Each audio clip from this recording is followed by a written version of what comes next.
todos. Yo solo un minuto, no voy a hablar nada más un minuto, para agradeceros a todos vuestra presencia y agradecer a Manuel Guzmán su participación en Encuentros Complutense, que es la segunda vez que lo hace, y es verdad que las dos veces con mucho éxito. Hoy además es un tema muy de actualidad por lo que ha pasado recientemente en Canadá y lo que está pasando también en España con la propuesta que se está haciendo y en la cual él forma parte de la comisión de expertos. Él le conocéis seguro todos, pero es catedrático de bioquímica de bioquímica y biología molecular de la Universidad Complutense.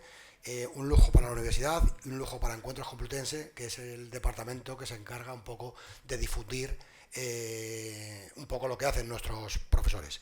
Yo nada más, le doy ya la palabra, reiterando gracias a todas y a todos y gracias a Manuel. La tienes tú.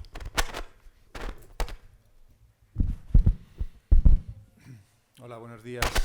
Muchas gracias a José Manuel, a Darío y a todo el equipo de Encuentros Complutense por esta amable invitación. Muchas gracias por asistir y un placer estar aquí con todos vosotros para intentar resumiros lo que sabemos hoy en día acerca del cannabis, cómo actúa en nuestro organismo y qué posibles indicaciones terapéuticas y riesgos asociados a su consumo puede tener. Como sabéis, el cannabis es la sustancia ilegal más ampliamente consumida en nuestro país. Se considera que hay aproximadamente 4 millones de usuarios y, por otro lado, habréis oído pues, la posibilidad de sus aplicaciones terapéuticas, que también en nuestro país estimamos que pueden beneficiar a entre 100.000 y 200.000 pacientes, aunque las estadísticas no están tan claras como en otros lugares del mundo.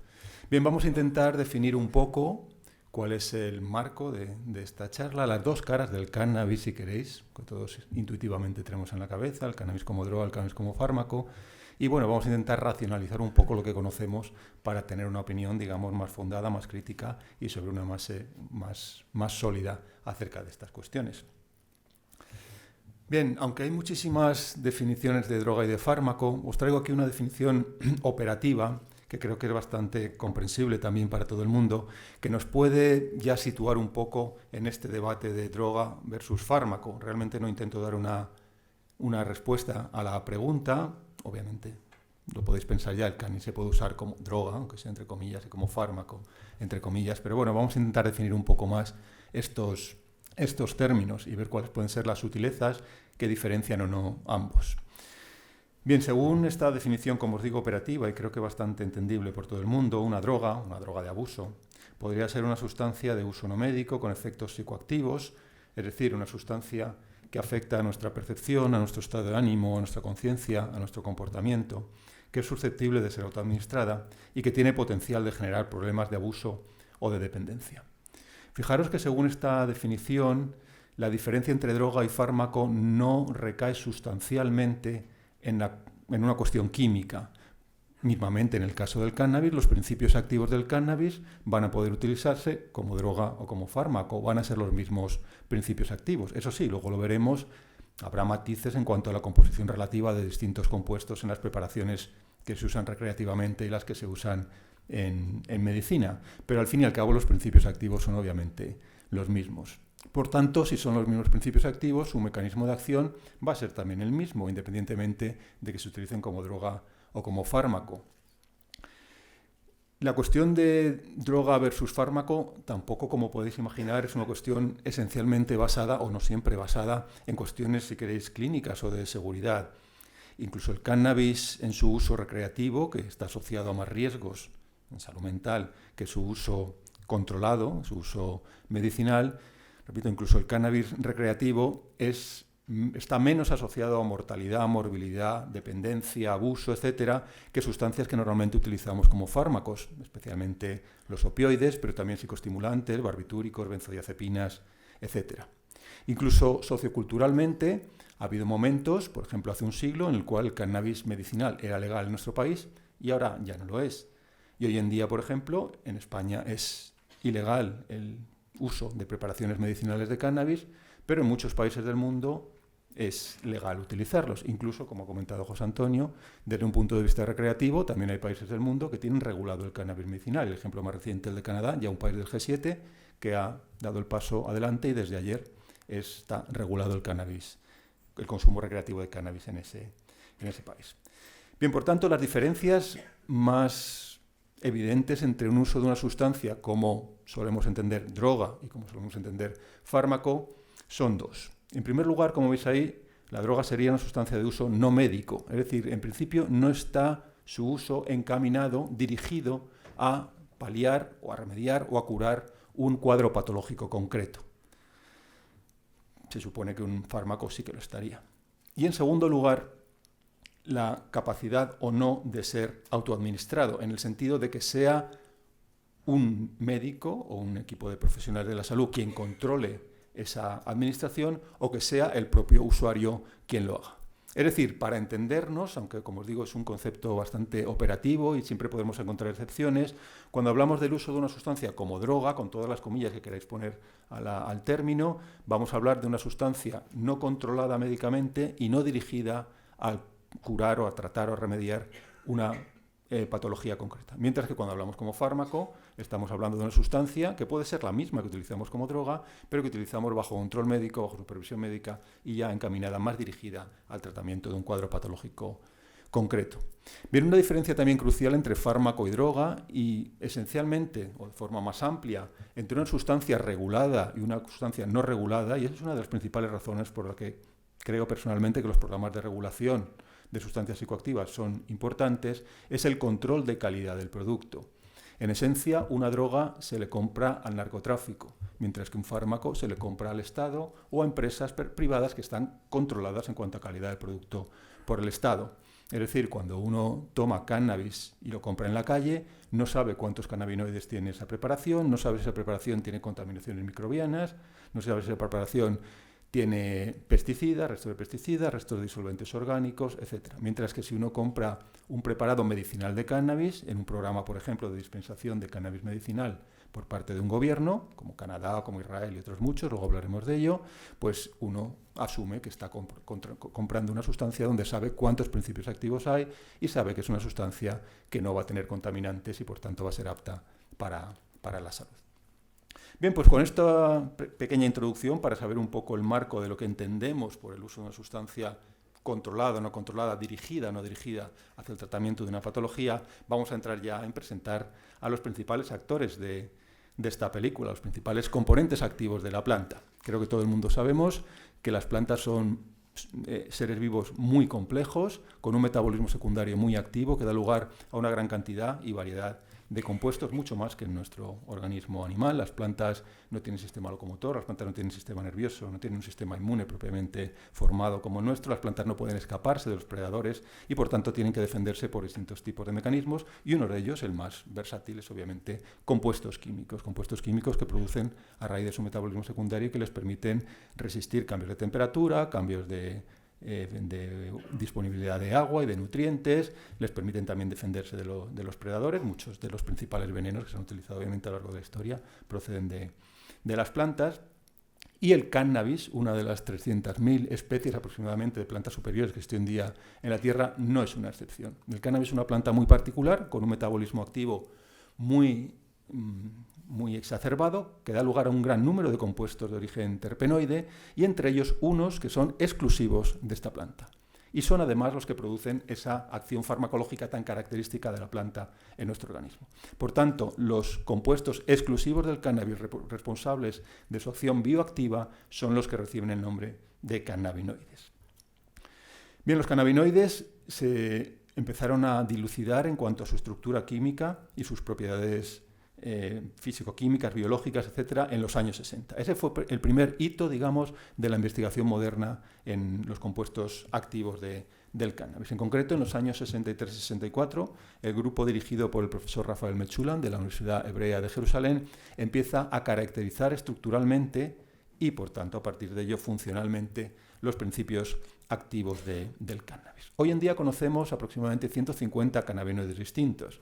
Cada planta de marihuana es un mundo, produce un quimiotipo distinto de mezclas de cannabinoides y otros compuestos no cannabinoides, pero hoy en día existe un acuerdo muy amplio y todo el mundo lo considera así, de que hay un cannabinoide que destaca sobre todos los demás. es el cannabinoide paradigmático, el cannabinoide que tiene más abundancia en la inmensa mayoría de las preparaciones de la planta y el que a su vez tiene una potencia mayor en cuanto a acción biológica sobre nuestro organismo.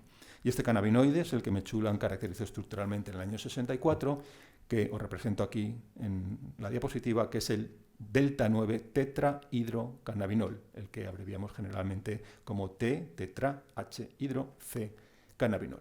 Es decir, el tetrahidrocannabinol es al cannabis lo que, por ejemplo, la cafeína es al grano de café, lo que la cocaína es a la hoja de coca, lo que la morfina es al opio, lo que la dimetiltriptamina es a la ayahuasca, o lo que cualquier principio activo de una planta es a la planta completa. Por ejemplo, las cianidinas también en el arándano para prevenir la cistitis, etc.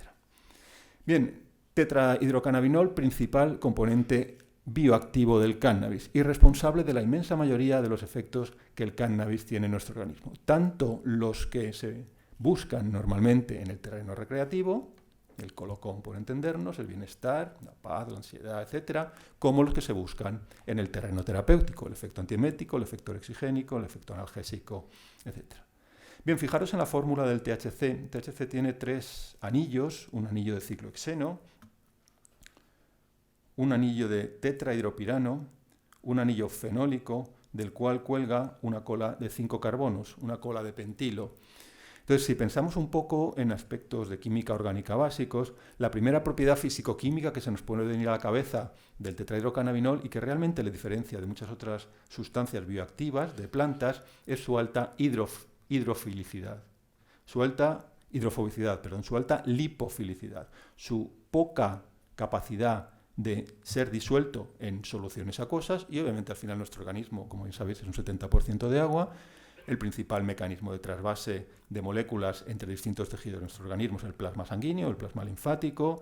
Nuestras células son básicamente un compartimento citoplasmático, acuoso, donde flotan, por decirlo así vulgarmente, distintos tipos de orgánulos, que a su vez tienen sus matrices también acuosas. Es decir, el THC es una sustancia muy fácilmente soluble en lípidos, muy fácilmente soluble en disolventes orgánicos, pero poco compatible con el entorno acuoso de nuestro organismo. Y esto, como vamos a ver, determina sus propiedades farmacológicas. Es una molécula que entra en el organismo, le cuesta distribuirse entre los tejidos porque no se transporta muy razonablemente bien a través del plasma sanguíneo, tiene que unirse a lipoproteínas, tiene que unirse a proteínas de distinto tipo y de esta manera va a alcanzar poco a poco distintos rincones del organismo. ¿Dónde va a estar más cómodo químicamente hablando el THC? Pues va a estar obviamente en los tejidos con mayor componente lipídico, en los tejidos con más abundancia de grasa de nuestro organismo. En primer lugar, el tejido adiposo, lógicamente. Y de hecho se sabe, es bien conocido, que la inmensa mayoría del THC que se ingiere o que se fuma o que entra en nuestro organismo de cualquier manera, va a ir a parar en primer lugar y de forma más cuantitativamente más importante al tejido adiposo. Para que os hagáis una idea, entre el 80 y el 90% de los cannabinoides que se introducen en el organismo van a parar al tejido adiposo, donde se quedan almacenados y van poquito a poco saliendo, poquito a poco siendo transportados por el plasma, poquito a poco accediendo al hígado para que el hígado los haga un poquito más hidrofílicos y por tanto permita su excreción. Y esto es una cuestión que tarda generalmente días, no horas, como el caso de muchas otras sustancias, fármacos, etc. Entonces el THC es una sustancia de altísima permanencia en nuestro organismo. Esto, como podéis imaginar, pues tiene distintas lecturas, podría tener una cruz obvia, es que si uno se fuma un porro, por entendernos, hoy y dentro de una semana va a hacer un examen para entrar de controlador aéreo en el aeropuerto de Madrid, pues probablemente si le hacen un análisis de sangre le van a pillar todavía THC en el plasma. Pero esto también hace que, puesto que la eliminación del THC sea tan lenta, es una eliminación muy progresiva y de hecho los usuarios de cannabis que están consumiendo más o menos de forma habitual siempre van a tener trazas de THC en el organismo. Esto hace que estos cambios plásticos sean bastante amoldables a la neuroquímica de nuestro sistema nervioso y por tanto que los efectos de abstinencia al consumo prolongado del THC no sean muy marcados. Es decir, no existe una retirada brusca del estímulo como pasa en muchas otras sustancias psicoactivas, tanto fármacos como drogas o consideradas fármacos o drogas, pero en el caso del THC esta eliminación es muchísimo más lenta, por tanto el organismo puede adaptarse más progresivamente a esos cambios, que no son bruscos, como digo, y por tanto la abstinencia asociada a la falta de THC cuando se consume prolongadamente, no da lugar a unas manifestaciones somáticas tan acentuadas como por ejemplo la nicotina, el alcohol o los opioides. Bueno, en cualquier caso, THC, principal componente activo del cannabis, componente con una farmacocinética y una biodisponibilidad bastante peculiares. ¿El THC es el único componente activo del cannabis? No, es el principal, pero no es el único. Y entre los muchos otros cannabinoides que conocemos, os quiero destacar uno de ellos, que es el cannabidiol, el que abreviamos como CBD. El CBD es un compuesto que tiene 2 anillos en lugar de 3 anillos. Este anillo tetrahidroperano está abierto. La fórmula plana del THC y del CBD son muy parecidas, pero puesto que en el CBD este anillo está abierto, rompemos este enlace y solo nos queda este enlace carbono-carbono, la estructura tridimensional del CBD es muy distinta a la del THC. De hecho, el THC tiene una forma tridimensional bastante plana, mientras que el CBD tiene una forma DL, porque este anillo pasa a adoptar una configuración prácticamente perpendicular con este anillo. Esta distinta estructura tridimensional le hace obviamente tener una farmacodinámica distinta, un mecanismo de acción diferente, no se va a unir, por lo menos esencialmente, habría que matizarlo, pero por lo menos esencialmente a los mismos receptores que el THC, y por tanto el cannabidiol ejerce sobre nuestro organismo unas propiedades farmacológicas distintas. No solo eso, sino que hoy en día sabemos que entre esas propiedades farmacológicas del cannabidiol destacan algunas que contrarrestan los efectos no deseados generalmente del THC, al menos en el terreno terapéutico. Es decir, mientras que el THC a altas dosis puede ser ansiogénico, el cannabidiol, por ejemplo, es ansiolítico. Mientras que el THC a altas dosis puede ser proconvulsivante, el cannabidiol es anticonvulsivante. Mientras que el THC a altas dosis produce descoordinación motora, el cannabidiol atenúa este efecto no deseado del THC.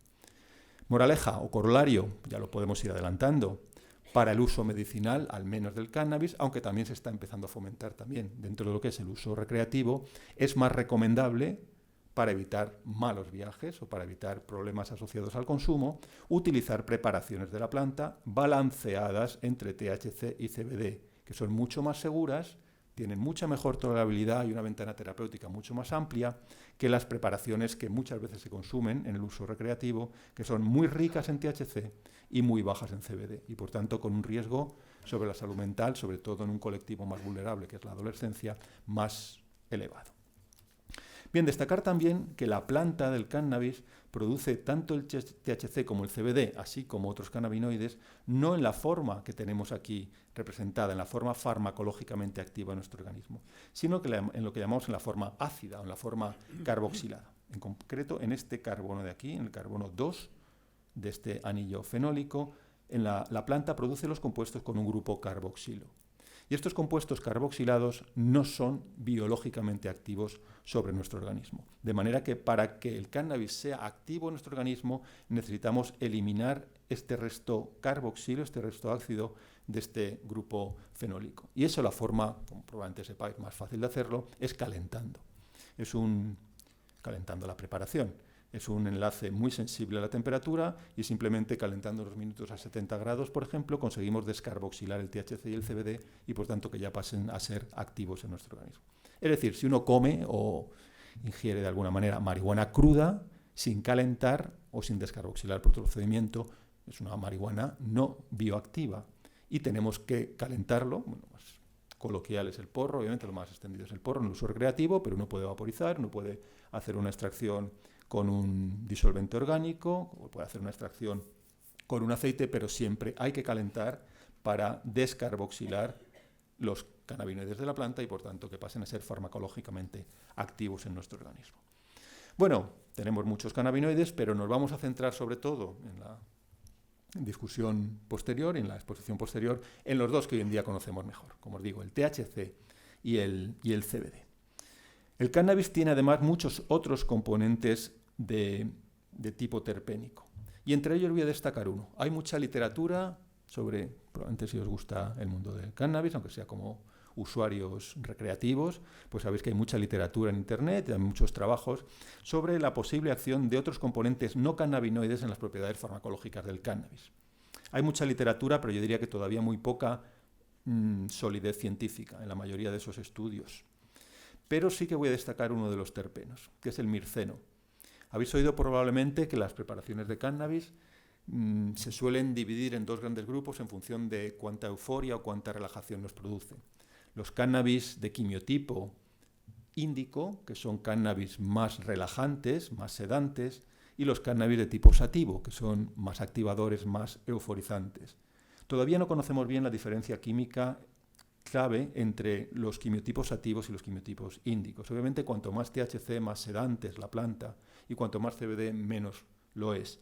Pero eso no es lo que diferencia claramente, o por lo menos no siempre, a los quimiotipos sativos de índico. La principal diferencia parece radicar, aunque esto hay que todavía confirmarlo, en un terpeno, el mirceno. En concreto, las preparaciones de cannabis con mucho mirceno, el mirceno es altamente sedante, son las que encajan mejor en los quimiotipos índicos, mientras que las preparaciones de cannabis con poco mirceno son las que suelen considerarse como sativos.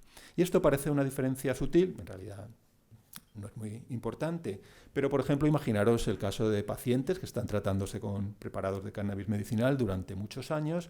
Obviamente esos pacientes usan el cannabis por necesidad, no por colocarse, por entenderse así, no por diversión. También pueden buscar efectos psicoactivos que les sean beneficiosos para la calidad de vida, pero en principio, digamos, su utilización tiene un objetivo distinto al uso recreativo. Pues para estos pacientes generalmente es importante mantener su actividad laboral, social, familiar, etcétera, lo más constante a lo largo del día y luego poder dormir bien por la noche. Bueno, pues esto sí que tiene importancia en esta distinción entre quimiotipos sativos e índico, porque los pacientes generalmente prefieren tomar un preparado de tipo sativo, más euforizante, más activador durante el día, que les permite hacer su vida normal, y luego cuando van a dormir, pues conciliar el sueño de manera más agradable y más profunda con un quimiotipo índico.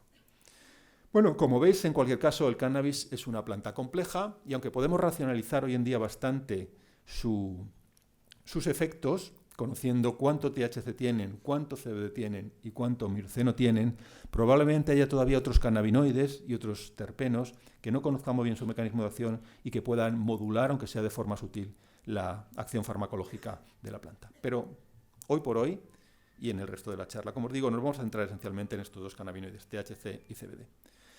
Bien, cuando Mechulam y su grupo caracterizó estructuralmente estos compuestos a mediados de los años 60, obviamente se pudo aislar los compuestos, se pudieron ya estandarizar, tipificar y obviamente, como podéis imaginar, se empezaron a hacer ya un gran número de estudios para intentar entender su mecanismo de acción, para ver sus acciones farmacológicas en animales de experimentación, en voluntarios humanos, etc. Y a raíz de ahí surgieron en los años 80 los primeros ensayos clínicos con cannabinoides y de hecho ya los primeros medicamentos aprobados por la FDA con cannabinoides en su composición, en concreto para paliar las náuseas y los vómitos asociados a quimioterapia, en el caso de pacientes tratados con quimioterapias emetógenas en cáncer, y para incrementar el apetito y atenuar la pérdida de peso en el síndrome de desgaste, en el síndrome de caquexia asociado a cáncer y a SIDA. Después de esos primeros medicamentos ha habido otra segunda ola de medicamentos, con ya alguno aprobado en nuestro país, el Sativex para la espasticidad asociada a esclerosis múltiple, aprobado también en otros países para su uso como analgésico en distintos cuadros de dolor crónico y neuropático, y a partir de ahí surgieron también los primeros programas de dispensación estatal de cannabis medicinal, que luego hablaremos un poquillo sobre ellos. En cualquier caso, esta época, entre los 60 y los 90, dio lugar a un gran número de estudios sobre los cannabinoides, pero estudios bastante descriptivos, estudios bastante empíricos para intentar definir dosis, combinaciones, efectos farmacológicos, etc. Pero todavía el mecanismo de acción molecular no se conocía. Hubo que esperar, por tanto, aproximadamente 30 años de estudios, como digo, muy activos pero muy descriptivos, para entender cómo actúan molecularmente los cannabinoides en nuestro organismo. Y estos años 90 fueron el segundo gran avance, supusieron el segundo gran avance en el conocimiento científico del cannabis hoy en día, con el descubrimiento en concreto de moléculas específicas situadas en la superficie de muchas de nuestras células y, lo más relevante obviamente, las neuronas, las principales células del sistema nervioso, como sabéis, que son capaces, estos receptores, como su propio nombre indica, de reconocer, de sensar, de captar, de recibir, del nombre de receptores, a los cannabinoides en nuestro organismo. Es decir, el THC no actúa de forma no específica sobre nuestras células, sino que lo hace específicamente a través de unas proteínas localizadas en la superficie y que actúan, por tanto, como radares, como sensores de estos compuestos y que, por ende, recibieron el nombre de receptores cannabinoides. Hoy en día conocemos dos tipos de receptores cannabinoides. Hay dos genes en nuestro genoma y en el de todos los vertebrados en realidad y algunos invertebrados que codifican para estas proteínas. Un gen que codifica para el receptor de tipo 1, el receptor más ubicuo en nuestro organismo, no solo en el sistema nervioso, sino también en muchos órganos de la periferia, y el receptor de tipo 2, localizado principalmente, no solo, pero principalmente, en células del sistema inmune y que por tanto media los efectos inmunomoduladores de los cannabinoides.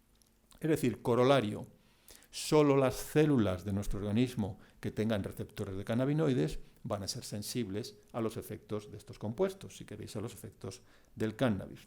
Y las células que no tienen receptores cannabinoides no son sensibles, por tanto no pueden reconocer al THC y a otros cannabinoides y por tanto, por decirlo así coloquialmente, el THC y otros cannabinoides pasan de largo, no son reconocidos por las células al no tener receptores y por tanto no tienen efectos sobre sobre ese tipo concreto de célula. Siguiendo con el mismo ejemplo que poníamos antes, la inmensa mayoría de los cannabinoides se localizan principalmente o van a dirigirse principalmente al tejido adiposo por la alta cantidad de lípidos que tiene este tejido. Y en segundo lugar, al segundo tejido más abundante en lípidos de nuestro organismo, que es el cerebro. Entre un 5 y un 10%, en función de la vía de administración de los cannabinoides que se introducen en el organismo, para que os hagáis una idea, pasan al cerebro, que es donde ejercen sus principales acciones bioactivas, como bien sabéis. Bien, en el sistema nervioso, muchas neuronas, luego veremos cuáles, tienen altísimos niveles de receptores cannabinoides y, por tanto, el THC va a producir efectos muy notorios en nuestro sistema nervioso central. Pero los cannabinoides, aunque se acumulen de forma masiva en el tejido adiposo, los adipocitos tienen muy pocos receptores para cannabinoides, por lo cual, aunque haya mucha concentración de cannabinoide en el tejido adiposo, van a tener muchas dificultades para reconocerlos. En otras palabras, los efectos sobre el tejido adiposo, a pesar de la inmensa cantidad de cannabinoides que se acumulan, son mucho más leves que en las neuronas que expresan altas cantidades de estos receptores. Bien, pregunta obvia que se hicieron los investigadores en aquella época con el descubrimiento de los receptores y que muchos de vosotros os podéis hacer aquí.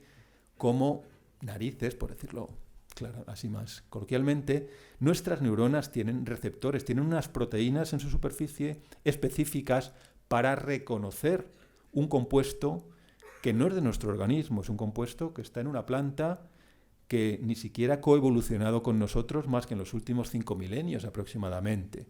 Y no solo eso, porque estos receptores de cannabinoides están no solo en el cerebro humano, sino en el cerebro de todos los vertebrados que se hayan analizado hasta ahora, es decir, desde un mamífero, un ser humano, un ratón, por poner un ejemplo, un pez, un anfibio, un reptil, un ave. Los equinodermos, por ejemplo, también tienen altos niveles de receptores cannabinoides en muchas localizaciones de su sistema nervioso, y otros invertebrados también tienen ortólogos, es decir, genes muy parecidos al que tenemos nosotros para CB1 y para CB2. Es decir, nosotros no hemos coevolucionado con cannabis sativa, pero obviamente una sardina, una estrella de mar, una rana, no solo no fuman porros, sino que obviamente no tienen ningún contacto, no solo ellos como individuos, sino a lo largo de todo el linaje evolutivo, con cannabis sativa. Bien, la respuesta lógica, la que podéis imaginar todos, es la que luego ha demostrado ser real, y es que estos receptores no están diseñados en nuestro organismo para recibir a una molécula de fuera del organismo, como es el THC, sino para unir moléculas endógenas de nuestro organismo. Y el THC lo que haría, por tanto, sería mimetizar la acción de estas moléculas endógenas que produce nuestro organismo. Así, el propio grupo de Rafael Mechulla, el mismo que caracterizó los cannabinoides de la planta en el año 63 y 64, caracterizado lo que ya se llamaron a partir de entonces los cannabinoides endógenos, o bien utilizando el acrónimo de endocannabinoides, es decir, moléculas que producen nuestro organismo, especialmente en nuestro cerebro, que son reconocidas por receptores cannabinoides específicos, y lo que hace el THC no es otra cosa más que imitar la acción de estas moléculas endógenas.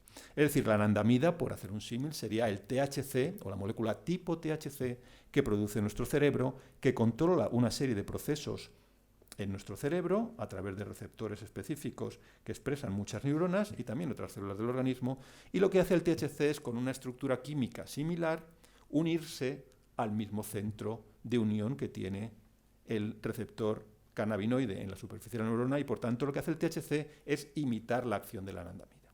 Es decir, como veremos a continuación, si la anandamida es una de las moléculas que tiene nuestro cerebro para incrementar el apetito, el THC, uniéndose al mismo receptor, por tanto, va a ser reconocido de manera análoga por los mismos centros de nuestro cerebro y va a producir también un aumento del apetito. Si la anandamida es uno de los sistemas que tiene nuestro cerebro para paliar las sensaciones de dolor, el THC, uniéndose a los mismos receptores que la anandamida, va a producir, por tanto, efectos analgésicos. Y, por tanto, sucesivamente podemos establecer un correlato neuroanatómico entre zonas de nuestro cerebro que expresan receptores cannabinoides, acción de la anandamida sobre esos receptores, biológicamente hablando, y acción farmacológica del THC, imitando la acción de la anandamida. Luego podemos entrar en sutilezas, si queréis, no todo es exactamente igual entre THC y anandamida, la potencia de acción es la misma, el tiempo de permanencia en el cerebro y en otros órganos no es el mismo, pero cualitativamente sí podemos establecer, al menos para empezar, este correlato entre acciones o procesos biológicos controlados en nuestro cerebro y en nuestro organismo en general por endocannabinoides y procesos que, imitando la acción de estos endocannabinoides, afectan los compuestos de la planta. Por tanto, el siguiente paso que se planteó en la investigación, y probablemente el siguiente paso lógico que también os plantearéis, es, bueno, ¿todas las neuronas de nuestro cerebro tienen receptores cannabinoides? La respuesta es no. ¿Todas tienen los mismos niveles de receptores cannabinoides, es decir, la misma sensibilidad a ser moduladas por cannabinoides? La respuesta es no. Hay zonas en nuestro organismo que tienen mucha abundancia de receptores cannabinoides y hay otras localizaciones de nuestro cerebro que están carentes o que tienen niveles muy bajos de receptores cannabinoides. Bien, ¿cuáles son las principales zonas de nuestro cerebro que tienen más receptores cannabinoides, por tanto, las que son más susceptibles a los procesos regulados por los endocannabinoides y, a su vez, también las más susceptibles, por tanto, al consumo de marihuana, a la imitación por el THC de los efectos de los endocannabinoides? Bien, vamos a destacar aquí unas cuantas. En primer lugar, y todos podemos ya establecer el correlato, aunque sea intuitivo, con lo que es el consumo, con lo que son los efectos del consumo de marihuana, en la corteza y especialmente en las capas profundas de algunas zonas de integración más elevada de nuestro cerebro, como el córtex prefrontal, abundan los receptores CB1 y estos receptores son, por tanto, los responsables de los efectos cognitivos, la alteración de la integración de información, cognición, aprendizaje, etcétera, que producen los cannabinoides de la planta en nuestro organismo. En los ganglios basales, la principal estructura de nuestro cerebro que está implicada en el control de la actividad motora, existe un gran número de receptores cannabinoides y a través de ellos los endocannabinoides controlan el movimiento voluntario e involuntario en nuestro cerebro. Bueno, uno de los efectos más notorios de consumir marihuana es obviamente el efecto hipolocomotor, el efecto de disminución de la actividad motora, y eso, por tanto, hoy en día entendemos, y está bien establecido, que se debe a que el THC imita la acción hipolocomotora de la anandamida y de otros endocannabinoides en los ganglios basales, en esta estructura de control motor de nuestro cerebro. Análogamente, igual que la actividad motora, también en parte la coordinación, pero sobre todo la actividad motora está controlada por los ganglios basales, como sabéis, el cerebelo está también implicado en el control de la coordinación motora. Y está también bien establecido que el efecto descoordinador que produce la marihuana se debe a la acción del THC sobre receptores cannabinoides de tipo 1 localizados en el cerebelo. Otra acción característica de la marihuana, que es el efecto amnésico a corto plazo, está mediado por la acción de THC imitando la acción amnésica de la anandamida y otros endocannabinoides en la principal región de nuestro organismo, implicada en nuestro cerebro, implicado en la codificación, almacenamiento, etcétera, de memorias, que como probablemente sepáis es el hipocampo. Y así podríamos seguir con el aumento del apetito y la disminución de la temperatura corporal que produce el THC, llevadas a cabo por imitación de los efectos análogos que produce la anandamida y otros endocannabinoides sobre receptores CB1 localizados en esa región concreta de nuestro cerebro, que es el hipotálamo, el control de las emociones, el estrés, los miedos, etcétera, que produce también el cannabis, se debe a la imitación de los efectos que hacen los endocannabinoides en otra región particular de nuestro cerebro, que es la amígdala. El efecto terapéutico más antiguo y primero establecido por ensayos clínicos ya rigurosos de los cannabinoides, que hemos mencionado antes, el efecto inhibidor de las náuseas y vómitos, se debe, como podéis imaginar también, a la imitación del efecto de los endocannabinoides para inhibir el reflejo de la náusea y el vómito. Sobre todo, hay otros núcleos también, otras zonas periféricas, pero sobre todo en el núcleo del tracto solitario, que es una zona del tronco cerebral que controla el reflejo de náusea y vómito. Y análogamente con el dolor, como os comentaba antes, los endocannabinoides son uno de los principales mecanismos analgésicos que tiene nuestro organismo y, por tanto, el THC y otros cannabinoides de la marihuana son analgésicos imitando la acción de los cannabinoides, en este caso en muy distintas localizaciones del sistema nervioso central, no solo en el cerebro, también en la médula y en muchas terminaciones nerviosas, incluso en células no neurales localizadas en la piel y en otras zonas de nuestro organismo.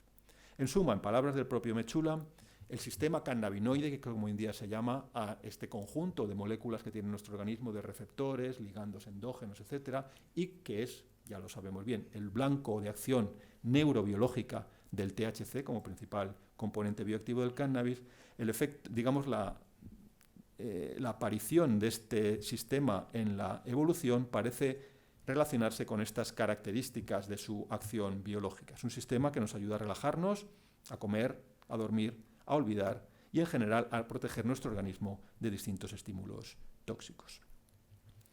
Bien, conociendo ya un poco cómo funciona este sistema cannabinoide, este blanco de acción biológica de los cannabinoides de la planta en nuestro organismo, y por tanto podemos establecer también el paralelismo con cómo actúa la nicotina sobre el sistema nicotínico, cómo actúan los opioides de la planta sobre el sistema opioide, etcétera, etcétera, o cómo actúa la dimetiltriptamina de la ayahuasca o otros enteógenos sobre el sistema serotoninérgico. Es decir, todos los fármacos y drogas que consumimos hoy en día tienen un blanco de acción concreto en nuestro organismo, quitando el alcohol, que es más difuso, pero el resto, pues obviamente actúan a través de receptores o modulando enzimas que controlan los niveles de ligandos endógenos, etcétera. Es decir, siempre no hay una acción por arte de magia, digamos, hay una acción química bien definida de imitar o de bloquear la acción de un sistema endógeno por cualquier sustancia exógena que consumimos como droga o como fármaco.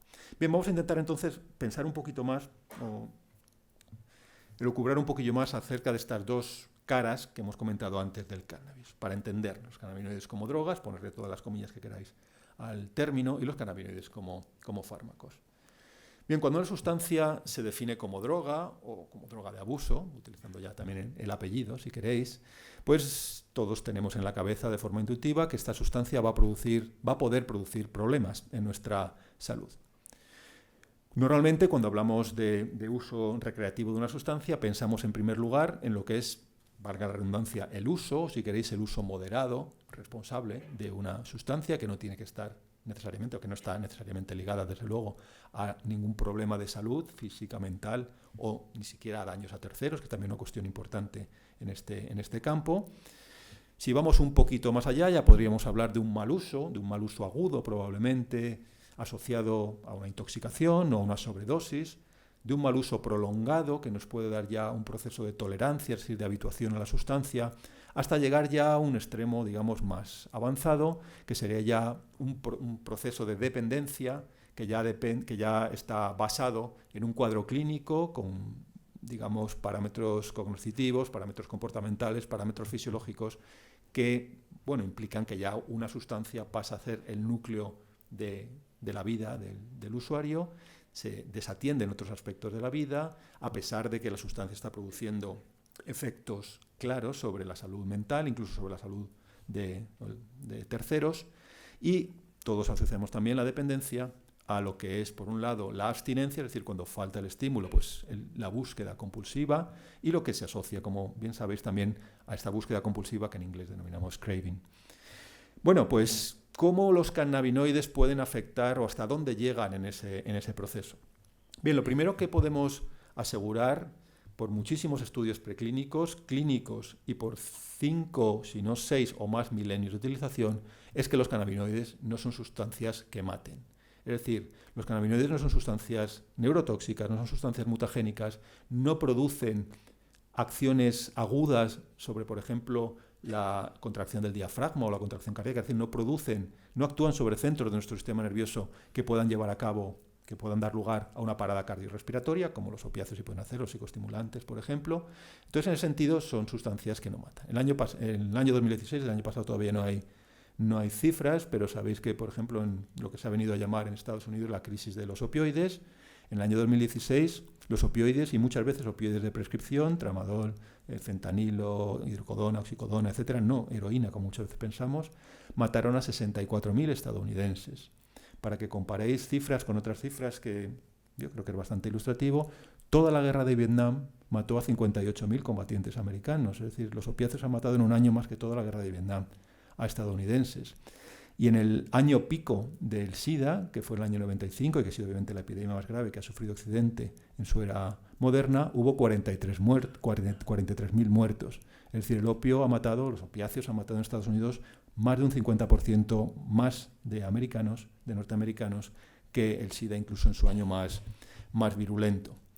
Entonces, eso es un contraste obvio porque el cannabis no produce muertes. Es decir, el cannabis en ese sentido ya tenemos un mínimo componente de seguridad, y es que no vamos a producir muertes. Ahora, ¿podemos producir una sobredosis? Sí, obviamente sí. La sobredosis de cannabis, lo que comúnmente conocemos como un amarillo, pues da lugar pues, a una serie de, de pérdida de conocimiento, de caída de tensión, de distintos tipos de alteraciones fisiológicas y mentales. Y probablemente, como también sepáis, creo que es intuitivo, el riesgo psiquiátrico agudo más fuerte del cannabis es tener, entre comillas, un mal viaje de cannabis que puede ir desde una paranoia, un ataque de fobia, descolocación, etcétera, hasta más allá, que sería un brote psicótico, que sería el riesgo mayor en principio que tiene, y es un riesgo serio, que tiene el cannabis. Cuando se hacen estudios de cuáles son los factores de riesgo asociados al consumo de cannabis para sufrir un brote psicótico, como podéis imaginar, aparece siempre uno a la cabeza,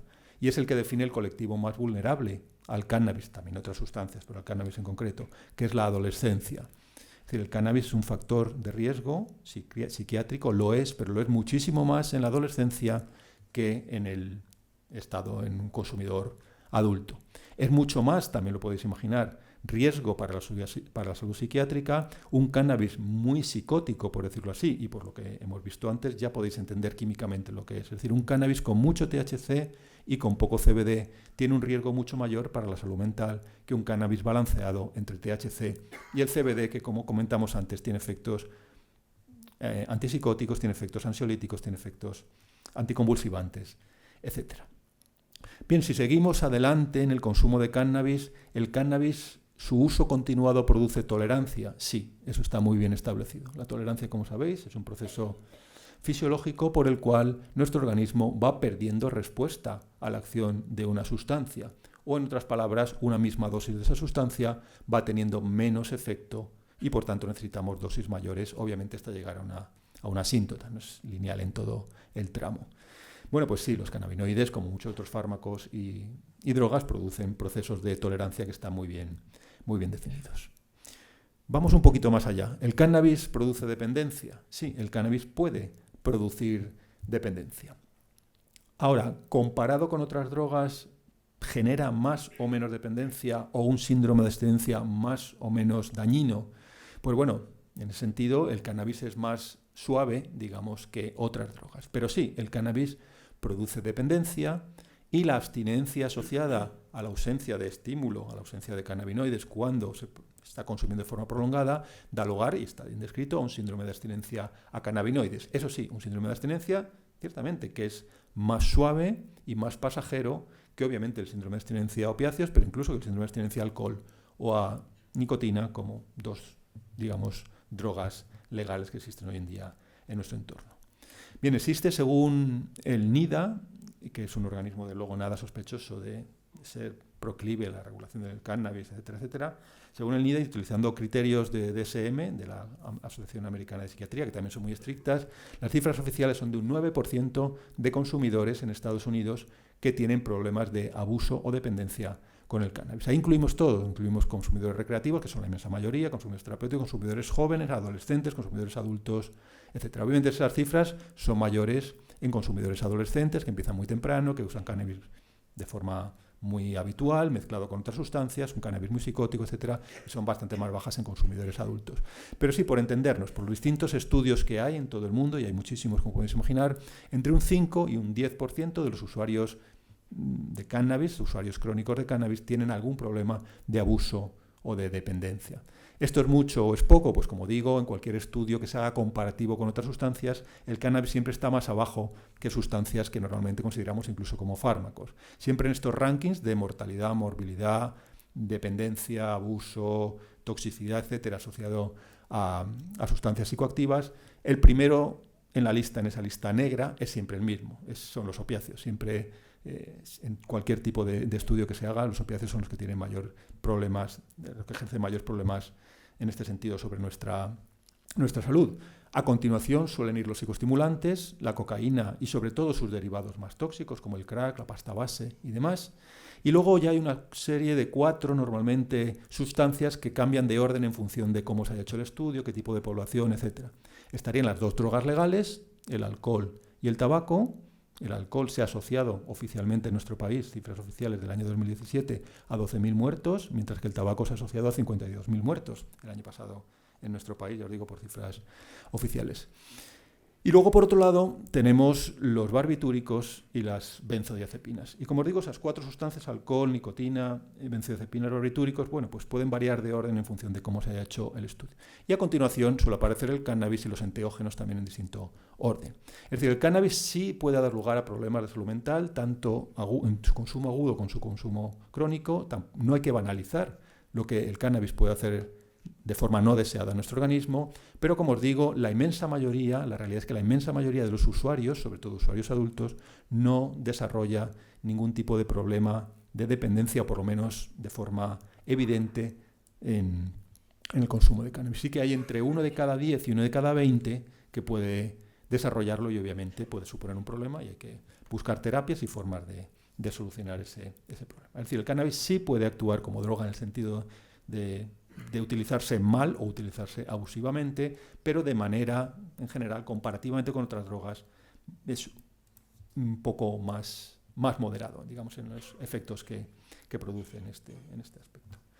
Bien, esto es lo que os quería comentar esencialmente con esta diapositiva. Como probablemente muchos sepáis, los sistemas de nuestro cerebro que están implicados en estos procesos de abuso, digamos, de sustancias en los sistemas de recompensa, refuerzo, etcétera, es el más reconocido, es el sistema mesolímbico dopaminérgico, que realmente se intenta aplicar muchas veces a las distintas drogas más habitualmente consumidas en nuestro entorno, pero que cuando uno analiza críticamente la literatura es un sistema que responde muy bien a los procesos de abuso y dependencia en los psicoestimulantes, pero no tan bien para el caso de los cannabinoides. Es decir, no está tan claro, por ejemplo, que la producción de dopamina en el núcleo accumbens, que es una clave en este sistema, pues se asocie tan claramente al consumo agudo de cannabinoides. Hay muchas veces que el consumo agudo no produce alteraciones significativas en la producción de dopamina en el núcleo accumbens. O el consumo crónico de cannabis, como también se debería asumir según esta teoría, no produce una pérdida en la capacidad de las neuronas del área tegmental ventral para producir dopamina de forma aguda. Es decir, este sistema bien establecido se adapta bien a algunos otros tipos de drogas, pero al cannabis no tan claramente. En cualquier caso, este sistema, como os digo, está formado por una serie de estructuras que van a determinar nuestras memorias relacionadas con el consumo de esa sustancia, las emociones, en el caso de la amígdala, también asociadas a este consumo, el control de las áreas de motivación, placer, etcétera, por algunas zonas de nuestra corteza, el valor afectivo también que tienen estos refuerzos, el valor esperado de las recompensas. Es un sistema altamente complejo que responde en cierta medida a cómo el cannabis puede afectar en algunos usuarios, como os digo, a los procesos de dependencia y de necesidad, por ende, de consumir la sustancia. Y como os comentaba también anteriormente, se había introducido aquí también, un ranking negro, digamos, esta lista maldita de drogas más o menos asociadas a mortalidad, morbilidad y otros procesos que dañan nuestra salud, donde el cannabis, de nuevo repito, no hay que banalizarlo, tiene sus efectos negativos, pero está claramente por debajo de otras sustancias de uso digamos, como medicamento, como son los opiáceos, o de uso habitual en nuestro entorno, como son el alcohol y el tabaco. Bien, la otra cara, digamos, la cara más amable del cannabis, por decirlo así, la utilización del cannabis en medicina, la utilización del cannabis como los cannabinoides como fármacos. Bien, el uso del cannabis, como ya hemos adelantado, y creo que todos lo sabéis, es un uso milenario, al menos 6 siglos, al menos 5 seguro, probablemente 6 siglos bien datados de uso farmacológico del cannabis, sobre todo a partir del año 2700 antes de Cristo, en la antigua China, un tratado de medicina herbal, el Pensao, describía ya claramente las acciones farmacológicamente relevantes en terapia de los cannabinoides. Y por la descripción que se hacía en ese momento de las acciones del cannabis, acciones que han perdurado después en muchas farmacopeas, la India, Egipto, Grecia, Roma y luego obviamente Occidente, eran acciones que claramente estaban asociadas a preparaciones de la planta bien balanceadas entre THC y CBD. Es decir, no se describen en todos esos tratados ninguno de los efectos característicos que produce el THC en estas preparaciones más proclives a producir su actividad y que se han utilizado y que se siguen utilizando todavía en el terreno recreativo, probablemente de 40 a 50 años para acá. Entonces, en medicina, pero también, repito, en el uso recreativo, hoy en día se recomienda, y sobre todo para consumidores más susceptibles, la utilización, como es lógico también, de preparaciones menos psicóticas de la planta, de preparaciones más balanceadas, preparaciones más suaves, que tienen un riesgo sobre la salud mental bastante menor. Y esas son obviamente las preparaciones que estamos buscando, como podéis imaginar, en el uso medicinal. Hoy en día, como ya os he comentado anteriormente, existen medicamentos aprobados por la FDA, en concreto 2, que se llaman Marinol y Cesamet, que contienen cannabinoides en su composición, un medicamento aprobado por la Agencia Europea del Medicamento y por otras agencias reguladoras, que es el Sativex, el único aprobado hoy en día en España para una de las indicaciones, ahora lo veremos, para la espasticidad asociada a esclerosis múltiple. Y como os he comentado también existen muchos programas de dispensación de cannabis medicinal implementados por muchos gobiernos del mundo. El primero y más representativo, el programa de Canadá, que empezó en el año 2001, el programa de Israel en el año 2007, y si queréis otro representativo, el programa de Alemania en el año 2016. Como probablemente también sepáis, muchos estados de Estados Unidos han aprobado por referéndum el uso medicinal del cannabis y hoy en día aproximadamente la mitad de la población de Estados Unidos, aproximadamente 150 millones de habitantes de ese país, tienen acceso a preparaciones medicinales del cannabis. También existen programas de regulación del cannabis recreativo, recientemente aprobado en Canadá, programa de Uruguay, 2 estados, Sudáfrica y Georgia, tienen también programas de regulación. Y hoy en día 7 estados de Estados Unidos tienen también programas de regulación del cannabis recreativo. Pero bueno, está mucho más extendido hasta ahora los programas de cannabis medicinal. Bien, ¿para qué se han implementado estos programas? O hay, por decirlo así, una razón ideológica, política, es decir, ¿es de izquierdas apoyar el cannabis medicinal y es de derechas estar en contra del cannabis medicinal? Esa es una discusión muy simplista. Por desgracia, a veces obedece a la realidad. Pero si analizamos las razones por las cuales se han implementado y en qué momento se han implementado estos programas de dispensación de cannabis medicinal en estos países que muchas veces consideramos como modelos tecnológicos, científicos, de investigación, etcétera, en concreto Canadá, Israel, Alemania, por poner 2 o 3 más significativos, veréis que, para empezar, estos programas han sido implementados por gobiernos conservadores. Es decir, el programa de 2001 de Canadá fue implementado por el gobierno de Jean Chrétien, gobierno conservador, el de Israel por el gobierno de Ariel Sharon, ni más ni menos, en 2007, y el de Alemania por el gobierno de Barbara Merkel. Bueno, pues parece que eso no concuerda muy bien con esa idea que tenemos, es de izquierdas regular el cannabis, es de derechas no regularlo. Puede haber un componente político, pero esencialmente hay un componente, en primer lugar, farmacológico y en segundo lugar, socioeconómico. En primer lugar, farmacológico, porque los medicamentos actuales que están aprobados, que contienen cannabinoides en su composición, son medicamentos que cubren muy poco el abanico de necesidades que requieren los pacientes que utilizan cannabis medicinal. Es decir, los medicamentos hoy en día aprobados o tienen unas indicaciones muy restringidas o tienen un balance de efectos terapéuticos frente a efectos secundarios no muy bien balanceados, o, como podéis imaginar, en todos los casos, un medicamento tiene siempre una vía de administración y una composición química concretas.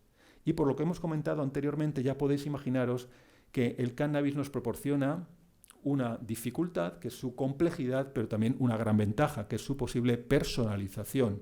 Simplemente combinando distintos ratios de THC y CBD con esos quimiotipos sativos e índicos que os comentaba anteriormente de la planta, podemos personalizar una medicina de manera mucho más precisa que simplemente con un medicamento o con 2 medicamentos que podemos tener a nuestra disposición. Es decir, los medicamentos cannabinoides sí pueden ayudar a controlar la espasticidad en pacientes con esclerosis múltiple. Pero, por ejemplo, todos los medicamentos cannabinoides que tenemos hoy en día aprobados son medicaciones o bien orales o bien oromucosales, es decir, spray que se deposita en la cavidad bucal y que se absorbe poco a poco a través del epitelio bucal. Es decir, son vías de administración lentas. Y muchos pacientes, como podéis imaginar, que tengan convulsiones o que tengan brotes de dolor o brotes de espasticidad, necesitan un alivio sintomático inmediato. Y eso sí que se puede producir, por ejemplo, vaporizando cannabis, que produce un efecto en cuestión de pocos minutos. Y eso no nos lo permiten los medicamentos que tenemos hoy en día a nuestra disposición. El único medicamento aprobado por la Agencia Europea del Medicamento y por la española, por ende, hoy en día, es el Sativex, que contiene un ratio 1:1 fijo, obviamente, como buen medicamento, de THC y CBD. Pero hoy en día sabemos que hay indicaciones donde es más interesante subir el CBD, por ejemplo, para paliar convulsiones, o sabemos que es más interesante subir el THC, por ejemplo, para inhibir náuseas y vómitos o para inhibir el dolor neuropático. Y eso no nos lo permite el Sativex, pero sí nos lo permite, por ejemplo, hacer fórmulas magistrales combinando THC y CBD en distintos ratios. El Sativex tiene un quimiotipo bastante estimulador, un quimiotipo bastante sativo, bastante euforizante. De hecho, hay pacientes que no duermen bien con el Sativex o que tienen sueños como muy agitados. Sin embargo, podemos conseguir preparaciones también 1:1 de quimiotipo sativo para permitir conciliar mejor el sueño y descansar a los pacientes.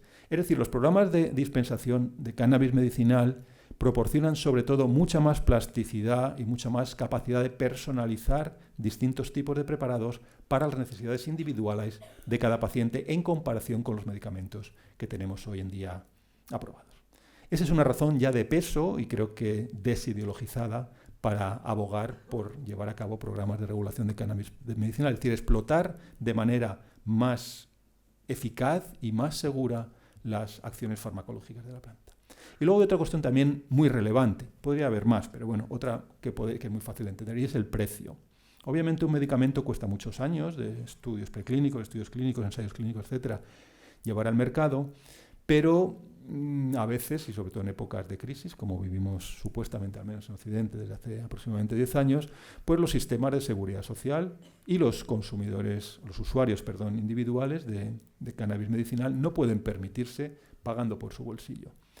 Para que os hagáis una idea, el tratamiento con Sativex, el único fármaco aprobado en nuestro país, obviamente depende de cuánta dosis consuma cada paciente, pero estadísticamente, de forma media, cuesta aproximadamente 10.000 euros por paciente y año.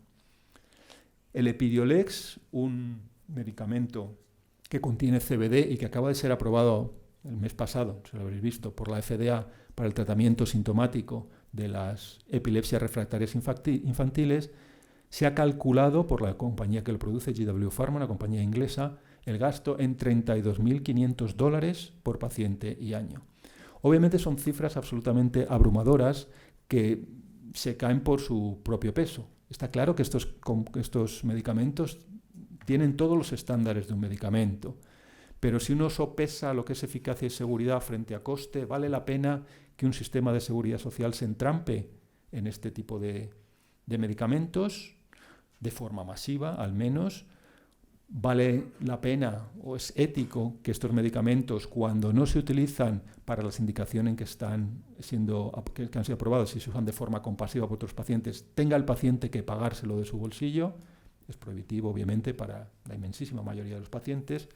Bueno, pues esa es otra razón, creo que también carente o por lo menos no tan ideologizada como muchas veces se piensa, para fomentar estos programas estatales de dispensación de cannabis medicinal.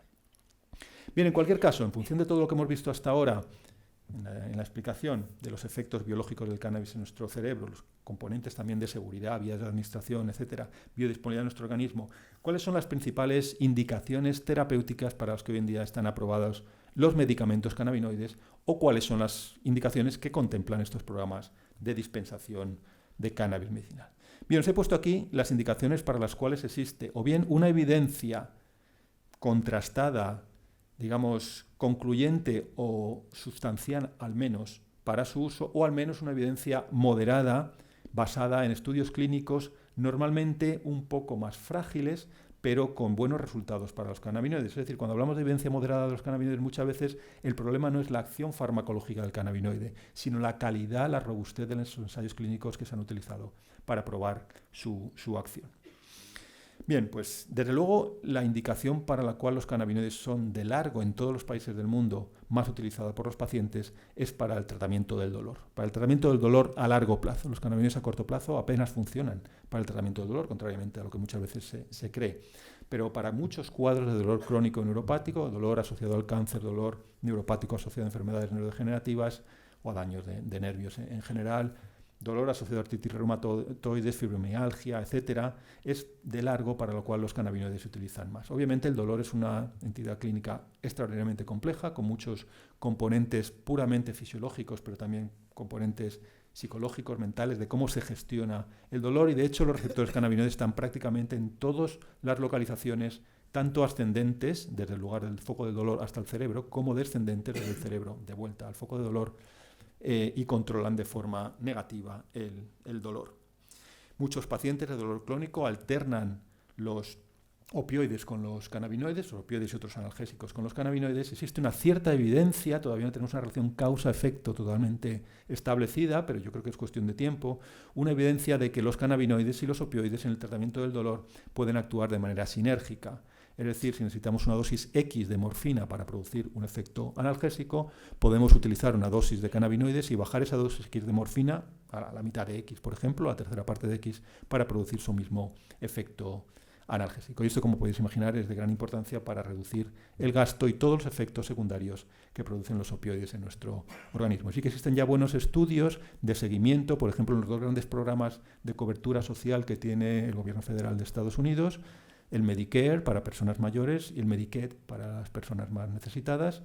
Pues sí que hay ya estudios de muy largo plazo comparando los estados de Estados Unidos que tienen cannabis medicinal o los que no lo tienen, donde se ven que claramente reducciones en el uso de opiáceos y en todos los efectos secundarios que producen los opiáceos, y obviamente también en el coste que todo eso supone en los países que utilizan cannabis, en los estados, que utilizan cannabis medicinal frente a los que no lo utilizan. Bien, otra indicación bien establecida es la inhibición de la espasticidad, la rigidez muscular que tiene lugar en los pacientes de esta enfermedad neurodegenerativa desmielinizante, que es como sabéis, la esclerosis múltiple. Bien, el efecto mejor establecido, el que dio lugar a los primeros dos medicamentos aprobados por la FDA, es la inhibición de las náuseas y los vómitos asociadas a la quimioterapia de cáncer, de lo cual ya hemos hablado anteriormente. También esos medicamentos se aprobaron, aunque la evidencia no era tan robusta, hay que reconocerlo, pero también se aprobaron para el tratamiento de los síndromes de desgaste, la pérdida de apetito y la pérdida masiva de peso asociada a cáncer y a SIDA. En Estados Unidos, sobre todo, se empezó con el SIDA para estos estudios. Como os pongo aquí, el cannabis no solo tiene ese efecto bien conocido de aumento de la ingesta, el THC actúa sobre distintas zonas de nuestro sistema nervioso para producir primero un aumento del apetito, controlado sobre todo desde el hipotálamo, una disminución de la saciedad, controlado sobre todo por terminales nerviosas periféricas que inervan el tracto digestivo, y un aumento en lo que generalmente llamamos valor hedónico de los alimentos, es del placer que supone comer, que está sobre todo mediado por una acción en el estriado ventral. Es decir, el cannabis, el principio activo, combina esas tres acciones, lo cual resulta en un aumento en la ingesta y, por tanto, pues en una atenuación de la pérdida de peso. Con los años hemos aprendido también que no solo el THC y otros cannabinoides estimulan la ingesta, sino que también estimulan el anabolismo, los procesos de asimilación y biosíntesis de macromoléculas, de nutrientes, a expensas de lo que es el gasto energético. Es decir, en nuestro organismo existe un balance entre cómo utilizamos para fines oxidativos, como combustible, digamos, los nutrientes, y cómo reservamos esos nutrientes en situaciones de bonanza para tener luego reservas para situaciones en las cuales estemos ayunando o lo necesitemos. Bien, pues los cannabinoides, por su mecanismo de acción, hoy en día está bastante bien entendido. Si luego a alguien le interesa, pues podemos entrar un poco en ello. Son compuestos que fomentan los procesos de biosíntesis y de almacenamiento frente a los procesos de gasto, disipación energética. Bien, uno de los efectos más recientes y que probablemente hayáis visto en los medios de comunicación, sino los más interesados también en publicaciones científicas, es la acción de los cannabinoides y en este caso un cannabinoide concreto, el CBD, en las convulsiones, sobre todo asociadas a epilepsias refractarias infantiles. Existen muchas epilepsias infantiles que son absolutamente intratables o que los chicos empiezan a ser más o menos respondedores a un tratamiento anticonvulsivante, pero luego dejan de responder, etcétera. Y ahí el cannabidiol ha demostrado efectos muy buenos. Entonces ya la FDA, como os he dicho, ha aprobado el cannabidiol para su uso en epilepsias refractarias infantiles. La Agencia Europea del Medicamento lo ha aprobado como medicamento huérfano, ya se está en proceso, lo aprobarán en breve, esos son los rumores que tenemos, lo que hemos oído ya desde hace unos meses, probablemente casi seguro para el año que viene esté aprobado. Y hay muchísimos programas de dispensación de cannabis medicinal donde existen estudios observacionales muy grandes, estudios abiertos, donde se determina la seguridad y la eficacia del cannabidiol en el tratamiento paliativo de las epilepsias, sobre todo infantiles. También hay estudios en adulto, pero los efectos más claros son claramente en epilepsias refractarias infantiles. Y luego hay bastantes estudios observacionales que intentan explotar las propiedades antiinflamatorias de los cannabinoides. Y por decir un nicho terapéutico concreto, donde se está avanzando bastante, sería el de las enfermedades inflamatorias intestinales, donde, como sabéis, pues existen efectos muy deleterios, muy negativos para la salud de los pacientes, que están, como su propio nombre indica, en gran medida producidas primariamente por una sobreactivación de la inmunidad, sobre todo innata, en el tracto intestinal, y para la cual los cannabinoides todavía no tenemos una evidencia sólida, pero sí se tiene poco a poco una visión de que pueden ser medicamentos prometedores en el futuro. Bien, en suma, ya para terminar, ¿qué es lo que esperamos de los cannabinoides hoy en día y probablemente en el futuro en terapia, con base en todos estos estudios clínicos, digamos, controlados, estudios observacionales, estudios de cohortes de seguimiento de poblaciones de pacientes, estudios asociados muchas veces a estos programas de dispensación de cannabis medicinal? Bien, pues para resumir, yo lo reduciría a estos 3 puntos para llevarnos, digamos, este mensaje a casa. Los cannabinoides, y ya sabemos un poco, por lo que hemos contado, cómo actúan biológicamente, son compuestos útiles que nos ayudan a paliar síntomas de distintas enfermedades. Y por lo que hemos visto, sobre todo en 2 grandes terrenos de la salud, lo que son las enfermedades neurológicas y lo que son las enfermedades oncológicas. El cáncer. Hay investigaciones de los cannabinoides para enfermedades asociadas al sistema musculoesquelético, para la piel, en dermatología es un campo también muy activo, en otro tipo de enfermedades también, pero vamos, realmente las que tenemos hoy en día más determinadas, con mayor evidencia, son la neurología, las enfermedades neurodegenerativas y la oncología. Está claro, y todos podéis tenerlo en mente, que hay muchas terapias estándar para tratar los síntomas de estos pacientes. Imaginaros, por ejemplo, un paciente de cáncer que esté teniendo náuseas y vómitos, que podemos tratar con cetrones, por ejemplo, que esté sufriendo dolor, que podemos tratar, por ejemplo, con opiáceos, que esté sufriendo ansiedad, que podemos tratar con benzodiazepinas, que esté sufriendo caquexia, que podemos tratar con progestágenos.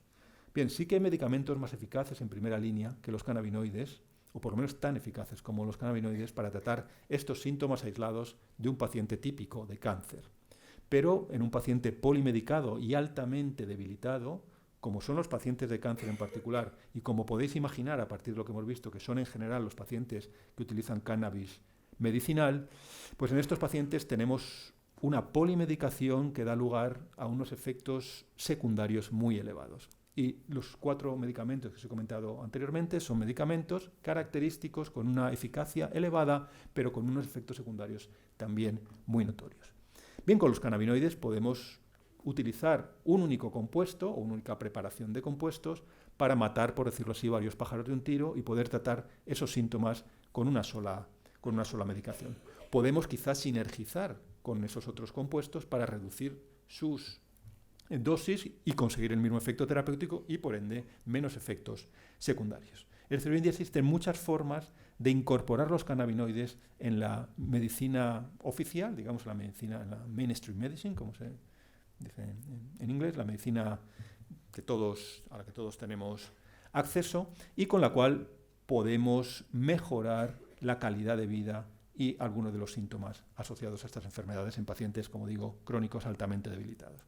Y por resumir, pues los cannabinoides se pueden incorporar, desde luego, en pacientes que no responden bien a estas medicaciones de primera línea, en terapia sustitutiva o generalmente en terapia combinada, en pacientes que no toleran bien estos medicamentos estándar. El caso de los opiáceos es un caso clarísimo, como terapia sustitutiva o como terapia combinada, y en general, como os he comentado, para elevar la calidad general de vida de los pacientes, que es,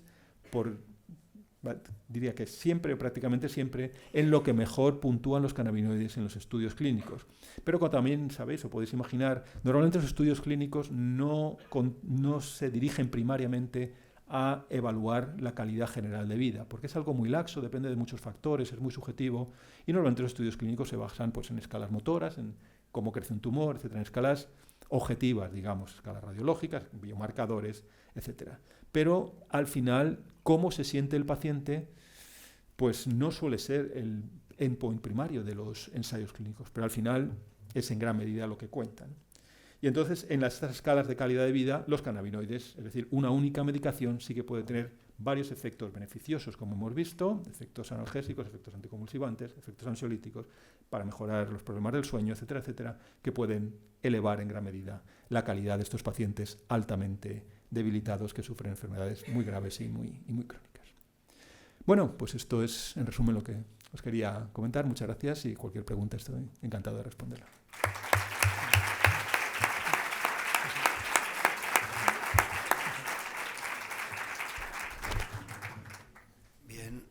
Muchas gracias, Manuel, por tu interesante intervención y por la cantidad de datos. Y ahora es vuestro momento. Podéis preguntar lo que queráis, cualquier duda que os quede por ahí. ¿Vale? ¿Por ahí? Sí. Bueno, las que tú quieras, yo no tengo prisa. Vamos, Hola, muchas gracias, Manuel. Hola. Quería comentarte, uno de los aspectos que has comentado era sobre los efectos sobre el sistema inmune. Sí. ¿Qué células son las que se expresan en esos receptores de cannabinoides endógenos, entiendo? ¿Y cuáles son los efectos principalmente descritos de estos fármacos? Sí, buena cuestión. Cuando has cogido el micrófono sabía que me le ibas a preguntar. Bien, para resumir, pero vamos, luego si quieres te paso también alguna cosa más concreta, alguna revisión o algo así si te interesa el tema. Yo diría que básicamente todas las células del sistema inmune expresan receptores de cannabinoides, sobre todo el receptor de tipo 2. Las que más abundantes, los linfos B, los linfocitos B, las células dendríticas, también algunas subpoblaciones de linfocitos T, básicamente todas, natural killers, es decir, hay receptores CB2 en bastante cantidad. Además está bastante bien estudiado cómo a lo largo del linaje de la generación de algunas de estas poblaciones linfocitarias y cómo también según el grado de activación pues cambian los niveles de este receptor, que está ligado a migración, está ligado a control del procesamiento antigénico, a la producción de anticuerpos, de interleuquinas, etcétera. Es decir, realmente hay muchos procesos del sistema inmune que están controlados por los cannabinoides.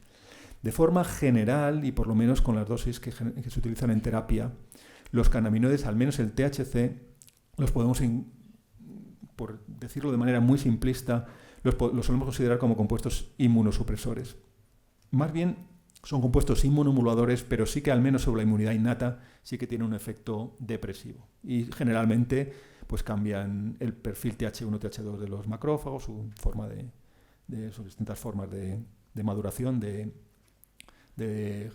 generación de moléculas proinflamatorias versus antiinflamatorias, etc. Y de hecho los efectos antiinflamatorios de los cannabinoides son algunos de los efectos terapéuticos como más relevantes, pero el sistema es bastante más complejo. De hecho, el sistema endógeno se ha visto que no solo no inhibe, sino que incluso favorece, como comentaba anteriormente, por ejemplo, la migración, la activación, producción de anticuerpos en algunos sistemas, producción también de procesamiento de antígeno, reconocimiento por células dendríticas de antígenos, etcétera, etcétera.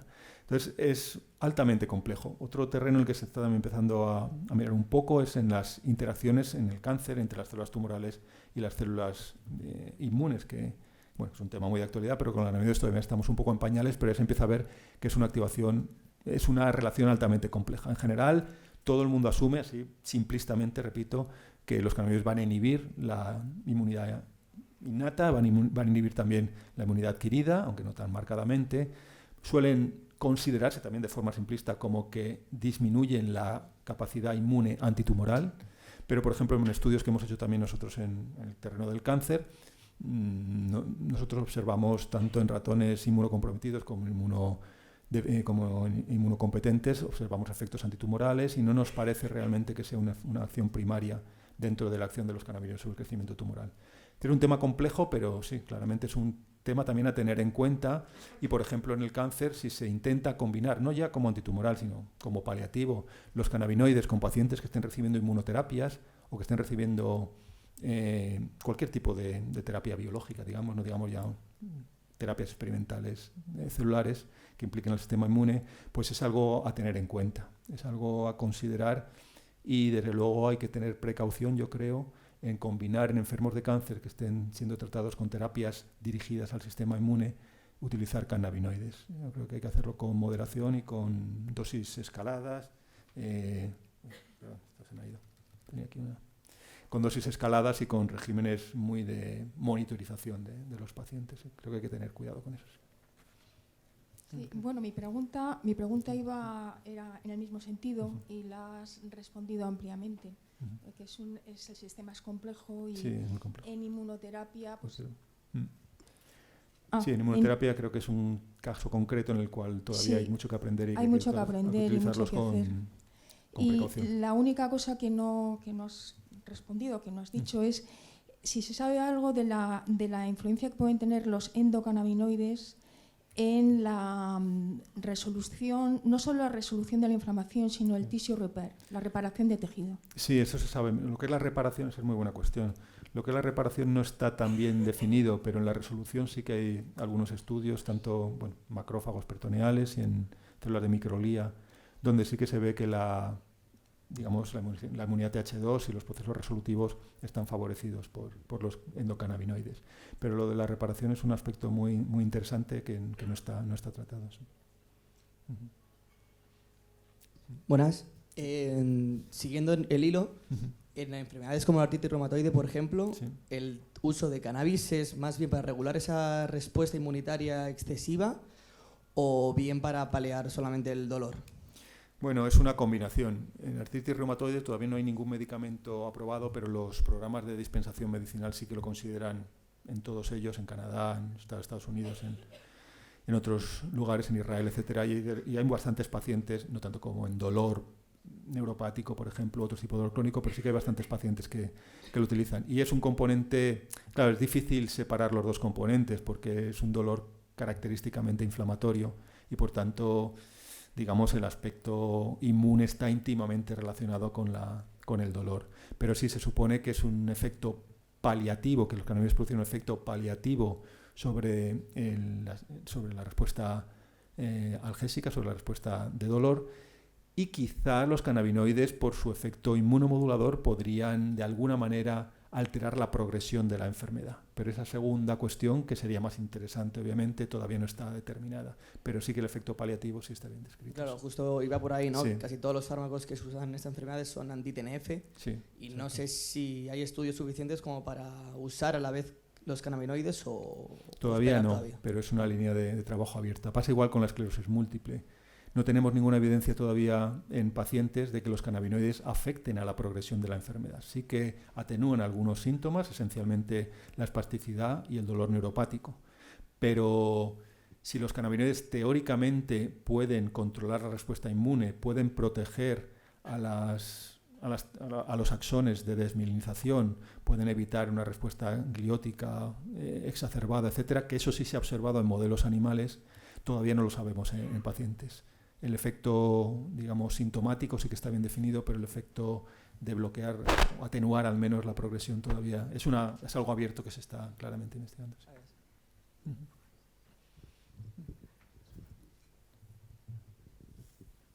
Bueno, gracias por la presentación, por la charla, la verdad muy interesante.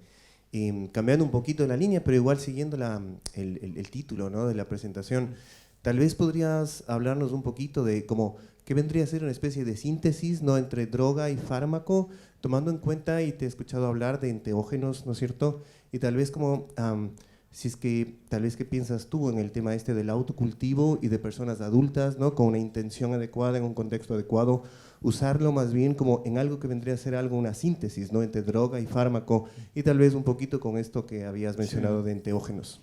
Gracias. Bueno, es una cuestión, sí, podríamos estar debatiendo, dando cada uno nuestros puntos de vista, porque ahí sí que, aparte de cuestiones meramente farmacológicas o clínicas que ya hemos comentado, pues ahí sí que puede influir un poco la percepción que tenga cada uno del problema de la droga, la guerra a las drogas, las mejores políticas antidroga, cuáles son todos los efectos nocivos que ha producido la guerra contra las drogas, mucho más que todas las drogas juntas que podrían haber producido a lo largo de la historia de la humanidad. Pero bueno, ahí sí que los límites, etcétera, pues vienen un poco ya determinados por también la experiencia personal de cada uno, lo que ha visto a su alrededor, lo que ha visto en su vida, ¿no? Y cómo considera que deberían tratarse estos problemas desde el punto de vista ya más social o sociopolítico, ¿no? Pero, a ver, si bien podemos separar de forma operativa, como hemos hecho a lo largo de esta charla, y creo que todo el mundo más o menos tiene en la cabeza lo que es un consumo de droga, de una sustancia, de un consumo de fármacos, y que podemos establecer esos dos nichos. Está claro que si tiramos un poco más del hilo, podemos llegar a un punto en el que esos dos nichos relativamente separados se vayan juntando, incluso que se vayan confundiendo. La propia OMS reconoce la salud no solo como la ausencia de enfermedad, sino como algo que va mucho más allá. Es decir, al menos un equilibrio, por entendernos, entre ese triángulo clásico de cuerpo, mente y alma, y no solo la salud individual, sino la salud en un contexto de entorno, ¿no? De nuestros congéneres y del medio ambiente. Entonces la salud, tratada de esa manera, de un punto de vista más integral y más holístico, ya nos empieza a acortar un poco las diferencias entre este uso tan a veces separado de cannabis como droga y como fármaco. Yo creo que en la práctica se puede establecer muchas veces, pero realmente si empezamos a apretar un poquito los dos mundos y acercarlos en este contexto más holístico que la propia OMS proclama de salud, pues claro, cuando uno piensa en general un consumidor moderado, responsable de cannabis, ¿para qué utiliza el cannabis? Pues lo utiliza para mejorar su salud, esencialmente. Lo utiliza para quitarse la ansiedad, para quitarse el estrés, para dormir mejor, para olvidarse de los problemas que ha tenido, para divertirse, para reírse, etc. Entonces, ¿eso es salud? Pues sí, es salud. Es salud no controlada médicamente, es salud por autoadministración, digamos, de una sustancia, pero al fin y al cabo es salud. Lo que pasa es que es verdad que es un contexto en el cual, en determinadas situaciones, sobre todo, como he comentado antes, un colectivo más vulnerable como es la adolescencia, pues puede dar lugar ya a que la cosa, por entender, no se vaya de las manos y produzca problemas sobre la salud mental, ¿no? Cuando lo que se está intentando es lo contrario. Pero sí, realmente hay un balance ahí donde creo que todos buscamos en nuestra vida pues las cosas que nos gustan, vivimos solo una vez, intentamos ser felices y hacer felices a los demás, y unos pues van al fútbol, otros se tiran en parapente, otros les gusta hacer música, y otros pues buscan también las sustancias psicoactivas pues para mejorar su estado de bienestar, si se quiere así. Y algunas son sustancias legales, como el alcohol, y a mucha gente le gusta tomarse un par de cubatas o un par de copas de vino para estar más tranquilo, reírse con los amigos y relajarse. Y a otras personas les gusta tomar marihuana o les gusta tomar enteógenos. Entonces ahí, bueno, pues hay que sopesar los balances entre, para cada consumidor, qué es lo que sienta bien, lo que no sienta bien, qué es lo que puede producir efectos no ya sobre su salud, sino sobre la salud de terceros, sobre su entorno familiar, o su entorno social o laboral, etcétera. Y yo creo que para eso yo sí que creo, a lo mejor soy muy inocente, pero creo en un mundo mejor. O sea, yo sí que creo en políticas constructivas, políticas educativas, no en políticas represivas que ya han demostrado que no funcionan y que han producido muchos más daños colaterales que cualquier, como digo, daño de todas las drogas juntas que nos podíamos imaginar. No basta con ver los muertos en México en los últimos 11 años, desde que se ha recrudecido la lucha contra la droga, aproximadamente 200.000 muertos, solo muertos, sin contar heridos y gente totalmente desarraigada. Entonces, todos los gobiernos títere que hay en Sudamérica, toda la corrupción que hay asociada al narcotráfico, ¿no? Entonces, realmente es un problema muy grave. No se ha solucionado un problema, se ha quedado otro problema todavía más grave. Y yo sí que quiero creer que podemos aspirar a una sociedad mejor, basada en políticas informativas, políticas educativas, políticas de mano izquierda, políticas de, bueno, pues de formación crítica, digamos, de los ciudadanos, incluso de los adolescentes, para hacerles entender que el consumo de sustancias psicoactivas en esa edad, y del cannabis en concreto, sí que está asociado claramente a un mayor riesgo en la salud mental, y de forma quizá permanente, no de forma transitoria, que es quizá lo más grave. Y bueno, pues yo creo que los adolescentes no son tontos. Los adolescentes, si les dices esto está prohibido, no lo tomes, y ven que no les pasa nada, pues lo van a tomar y van a seguir tomando otras cosas. Pero bueno, hay que buscar políticas imaginativas, políticas de separar quizá el cannabis de otras drogas más duras, pues separar el cannabis callejero de marihuanas que se pueden consumir de forma más moderada y con más seguridad en edades más avanzadas, hacerles ver que sí pueden esperar mejor. Políticas, ¿cómo se suele llamar?, de reducción de riesgo, no de eliminación del riesgo, porque el riesgo está ahí, las drogas son consustanciales a la historia de la humanidad y van a seguir siéndolo, nos han permitido romper las barreras biológicas, que de otra manera no podríamos romper, para aspirar a la paliación, al conocimiento, a la exploración, incluso a lo místico, ¿no? Y bueno, pues buscar eso, formas de hacerlo más eficaz y más, digamos, aprovechable también por los usuarios. Esa es una creencia ya más personal. Pero bueno, creo que sí, que el terreno terapéutico y de droga, de abuso, muchas veces se pueden tocar, o hay algún intervalo ahí más neblinoso donde se puede tocar, y que bueno, pues se puede también aprovechar para mejorar la salud de algunos ciudadanos que decidan libre y responsablemente, y eso creo que es crucial. La libertad tiene que ir asociada obviamente a no dañar a terceros, para empezar, y a otras cuestiones éticas absolutamente lógicas, pero bueno, también unos derechos individuales a eso, a autoconocerse, a autoexplorar, a autoeducarse, que deberían ser inalienables, ¿no?, a los seres humanos. Yo creo en ese mundo mejor, pero no sé si lo veremos alguna vez. Vale, yo en mi caso lo primero agradecerte la charla y Muchas en gracias. segundo lugar quería realizar una cuestión sobre el tema que has comentado del incremento del anabolismo. No sé si puedes entrar un poco más en detalle, si esto se traduce en una mayor acumulación de reservas, si supone un incremento de la tasa metabólica, y también si esto está relacionado o no con los quimotipos que decías más activantes o más sedantes en función, pues, de terpenos, otros cannabinoides, la tetrahidrocannabinobarina o similar. Es buena cuestión esa. Bueno, empezando por el final, te diría que en principio no, aunque hay estudios clínicos, probablemente sepas, porque parece que lo sabes, con THCV y con CBG, por ejemplo, estudios que han llegado a fase 2 no son muy claros, y algunas veces se mejora la respuesta a glucosa y también la respuesta a insulina en estudios, digamos, de cargas de glucosa y de seguimiento de los niveles de insulina. Luego los efectos sobre los lípidos plasmáticos no están tan claros. Pero bueno, sí, hay cannabinoides secundarios y probablemente cannabinoides o compuestos no cannabinoides asociados a estas diferencias sativo-índico que pueden ser importantes. Pero vamos, lo más conocido, el THC, agonista de CB1. Sí, hoy en día sabemos que CB1 está presente en muchas localizaciones de nuestro sistema nervioso central, que ya he comentado, que controlan el apetito y que controlan el gasto energético, y en tejidos clásicamente relevantes en el metabolismo energético, como son el hígado, como es el músculo estriado, el músculo cardíaco, como es el tejido adiposo, sobre todo en distintos estadios de diferenciación de los adipocitos.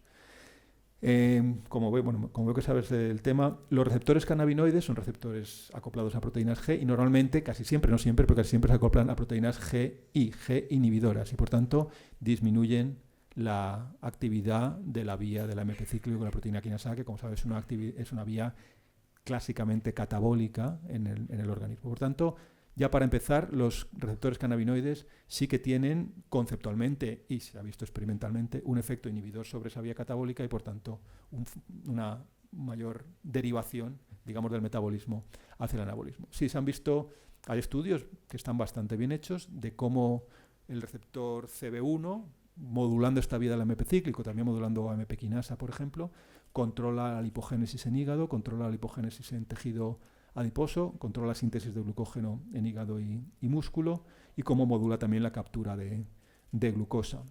Sí que existen experimentos también en animales completos donde se ve que en efecto los cannabinoides disminuyen el gasto energético y mejoran de alguna manera el acoplamiento, que no se sabe bien cómo, el acoplamiento, el ratio PO, digamos, en la cadena respiratoria y la fosforilación oxidativa.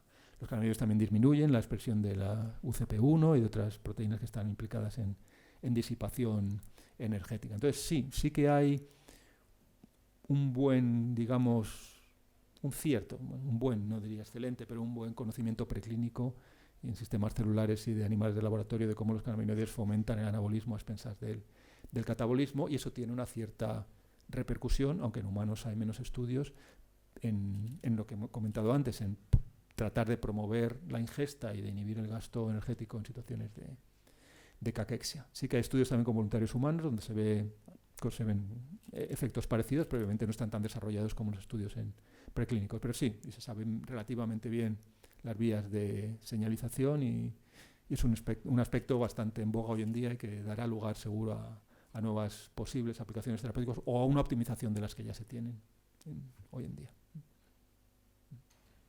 Hola, Manuel. Hola. No sé si...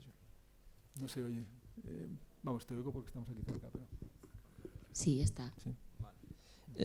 Yo primero quería agradecerte tu investigación y todos estos años de dedicación para ver el potencial terapéutico del cannabis, y te quería hacer una pregunta en cuanto a si el tratamiento con cannabinoides puede llegar al final a disminuir la producción de endocannabinoides por parte del propio organismo, y luego también si nos podrías explicar un poquillo la parte del cannabis como neuroprotector y en la neurogénesis para enfermedades neurodegenerativas. Vale, pues vamos a intentar resumir. Con respecto a lo primero, eso es algo concebible, pero realmente en los pocos modelos animales en los que se ha estudiado, normalmente, y de forma curiosa, la inyección aguda de cannabinoides produce un aumento en la producción de endocannabinoides, mientras que, como sí cabía suponer, la administración crónica de cannabinoides disminuye la producción de endocannabinoides. Eso es lo que conceptualmente yo creo que todos imaginaríamos, y lo que explica también, bueno, pues en los cannabinoides y en otros tipos de sustancias los procesos de abuso, dependencia, etcétera, ¿no? O por lo menos en parte. Entonces, si yo me imagino, aunque en humanos no está establecido, pero que el consumo prolongado de cannabinoides, si hace algo sobre la producción de cannabinoides, es disminuirla. Es lo que me imagino, y que sí que tiene una base preclínica, aunque en estudios agudos ya te digo que no se ha visto. Y sí, el papel neuroprotector de los cannabinoides, bueno, hay muchísima, desde el año 2000, bueno, del año 1996 en realidad, que existe la primera evidencia o sugerencia de que los cannabinoides pueden ser protectores en sistemas de cultivo de neuronas.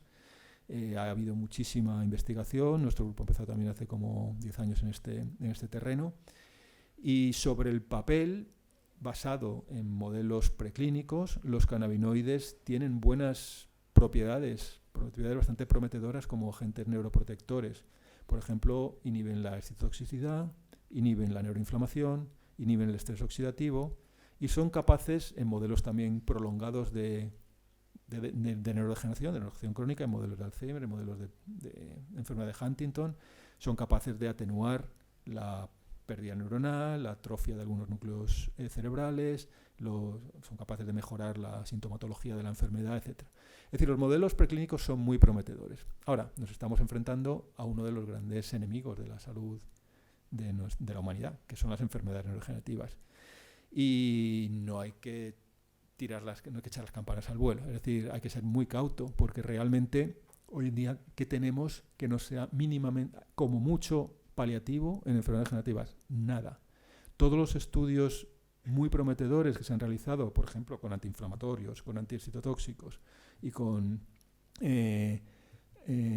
antioxidantes en animales de experimentación, ninguno ha funcionado, ninguno ha llegado al mercado en enfermedades neurodegenerativas humanas. Todos los estudios que se han hecho muy prometedores con antioxidantes, con minociclina, con distintos tipos de antiinflamatorios, con antiexcitotóxicos, lo único que es mínimamente efectivo, y que de hecho, considerando el balance entre eficacia y efectos secundarios, muchas veces ni se utiliza, es el riluzol, que es un antiexcitotóxico para ALS, para esclerosis lateral amiotrófica.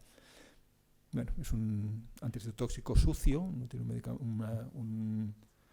un efecto solo sobre la liberación o señalización glutamatérgica, pero realmente es lo único que yo me atrevería a decir que hay hoy en día, considerando todos esos estudios durante tantos años tan prometedores, controlando estrés oxidativo, controlando la neuroinflamación y controlando excitotoxicidad. Entonces, ¿podemos esperar que los cannabinoides lo hagan algo? Pues no lo sabemos. Por estadística, por probabilidad supongo que no, pero bueno, hay que intentarlo, claro. Los cannabinoides es verdad que combinan esas tres propiedades, son antiinflamatorios, son antioxidantes y son antiexcitotóxicos, funcionan, como digo, bastante bien en modelos experimentales de daño agudo y de neurodegeneración crónica, pero en humanos todavía, igual que sí que tenemos pruebas de efectos paliativos de los cannabinoides en enfermedades neurodegenerativas, y las más relevantes, las dos que he comentado, inhibición de la espasticidad asociada a esclerosis múltiple e inhibición de convulsiones en epilepsias refractarias infantiles, si los cannabinoides pueden producir alguna mejora en lo que es la progresión de la enfermedad, eso todavía no lo sabemos. Yo sí me atrevo a aventurar algo, quizás en hipoxia isquemia neonatal, el tratamiento con CBD, que ya ha sido aprobado como tratamiento huérfano y que va a empezar un estudio clínico en Estados Unidos, ha sido aprobado por la FDA, por los estudios preclínicos muy robustos que están hechos, por un grupo además de aquí de Madrid, el doctor Pepe Martínez Orgado, pues yo creo que sí que eso quizá nos dé una sorpresa de cómo un cannabinoide puede no solo atenuar un síntoma, sino que quizá pueda mejorar el curso de la enfermedad. Pero hasta ahora no tenemos pruebas y creo que va a ser una batalla muy difícil, pero bueno, todos los que estamos implicados en ella pues intentaremos hacerlo lo mejor posible. Hola. En primer lugar, me gustaría agradecerte la charla. Gracias. Y si puede ser, me gustaría hacerte dos preguntas. Por un lado, has comentado, si te he entendido bien, que las cannabinoides no actúan o no está tan claro su acción sobre el área tegmental ventral y por lo tanto no afectaría sobre la vía mesolímbica y en la liberación de dopamina. Entonces, podríamos decir que no es cierto o no está tan claro que a largo plazo podría derivar en esquizofrenia o en la aparición de algunos fenómenos psicóticos. Y por otro lado, has comentado también el uso de formas sólidas para uso oral y la preferencia de la vía inhalatoria por su acción inmediata y supongo que también por el hecho de que hay que calentarlo. Entonces, me gustaría saber si existe algún riesgo o peligro sobre el uso del consumo de cannabis sobre las vías respiratorias. A ver, dos puntualizaciones que dan respuesta, yo creo, a las dos preguntas que hace, que son muy interesantes. Empezando por la segunda. Yo no he hablado de fumar porros, yo he hablado de vaporizar, y son cosas bien distintas.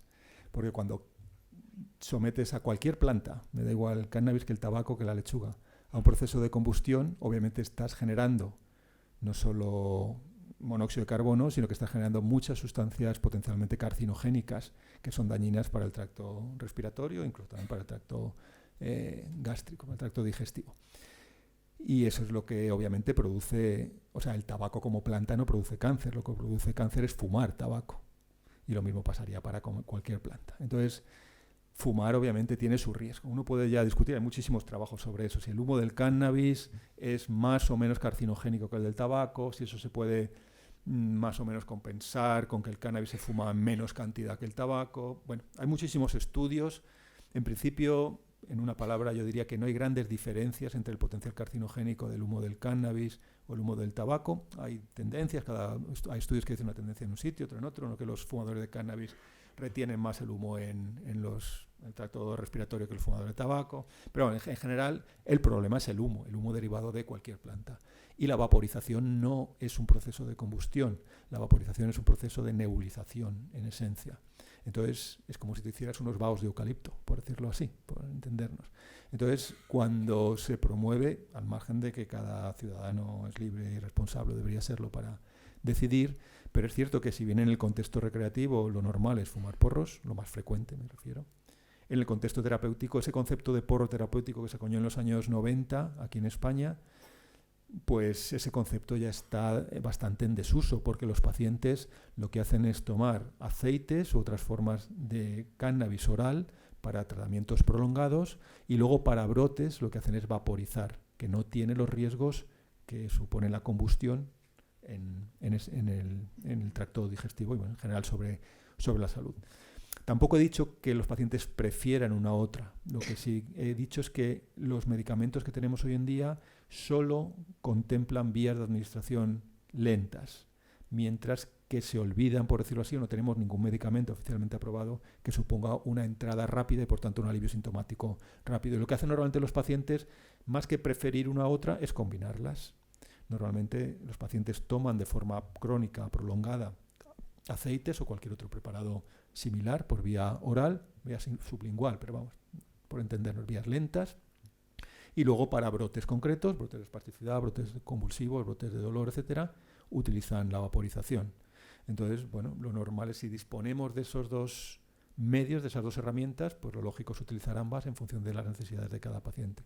Pero repito, no estoy hablando de fumar porros, sino de vaporizar.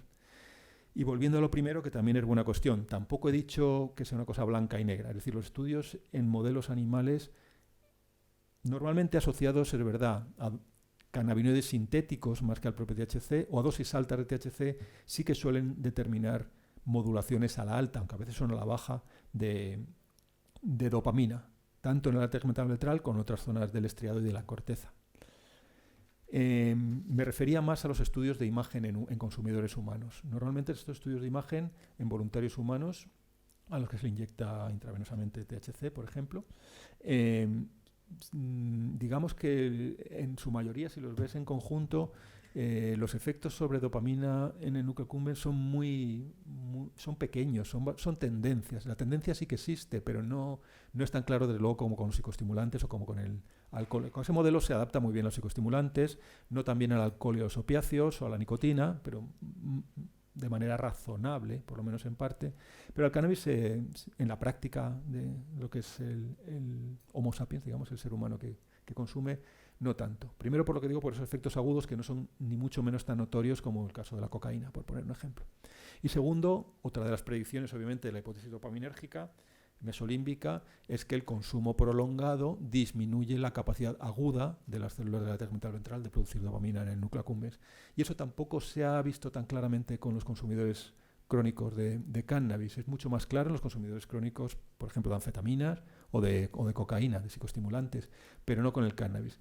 Entonces, yo creo que lo que yo he querido transmitir es que esa hipótesis responde solo en parte a los efectos de abuso o dependencia del cannabis. No digo que no esté implicado, pero yo creo que es una parte de la historia. Y una parte de la historia es ya dentro de la hipótesis dopaminérgica, es la dopamina en el estriado ventral, más la dopamina en otras zonas del estriado y en corteza, es decir, no solo el núcleo accumbens puede ser relevante en estos procesos del cannabis y de otras sustancias también, pero el cannabis en concreto. Y luego probablemente a otros sistemas, sistema GABAérgico, sistema opioide endógeno, que sí que están implicados por algunos estudios preclínicos y algunas sugerencias clínicas en los procesos de dependencia a THC. Entonces, bueno, no es la historia completa, es lo que yo he querido decir. Hay otros sistemas que pueden estar también implicados, pero tampoco es un sistema que se pueda, obviamente, descartar, y el acuerdo general es que en parte sí que contribuye. ¿Vale? Sí, yo quería preguntarte sobre las diferencias estructurales en el cerebro adolescente que le hacen más sensible a estos riesgos, y sobre la solidez de la asociación con la esquizofrenia, que es algo que yo he oído muchísimo y que tú no, bueno, creo que no has nombrado. Salido, perdona, que eso no. Sí, vale. También es verdad que eso no lo he comentado. Sí, o sea, empezando por el final, si quieres, la mayoría de los estudios, obviamente, describen, tanto en modelos preclínicos como modelos en pacientes o en consumidores, un riesgo a la psicosis, a sufrir brotes psicóticos por el consumo de cannabis. Repito, cuando estos estudios empiezan a desmenuzar en subvariables, pues claro, todo eso es puntualizable. Mucho más riesgo en el adolescente que en el adulto. Mucho más riesgo con altas dosis de THC que con bajas dosis de THC. Mucho más riesgo con un ratio THC-CBD alto que con un ratio THC-CBD más bajo, un cannabis más equilibrado. Más riesgo en edades tempranas, por los adolescentes que empiezan a los 13 años, frente a edades más tardías como los 18 años, por ejemplo. Más riesgo si se consume el cannabis combinado con otras sustancias que si se consume el cannabis solo. Es decir, todos los odds ratios, todos los factores de riesgo en estos estudios se pueden claramente estratificar en función de distintas variables. Pero sí, el cannabis, eso es verdad, no hay que banalizarlo, el cannabis tiene un riesgo psiquiátrico, eso sí que es evidente. Con estos particularidades y muchas otras las particularidades que te he comentado y muchas otras que te puedes imaginar. Todos somos distintamente sensibles a cualquier sustancia y el cannabis no es la excepción. Pero bueno, claramente sí que existen al menos esos parámetros que diferencian más alto riesgo o menos riesgo en función de edad, tipo de cannabis, cantidad, edad de inicio, etcétera, etcétera.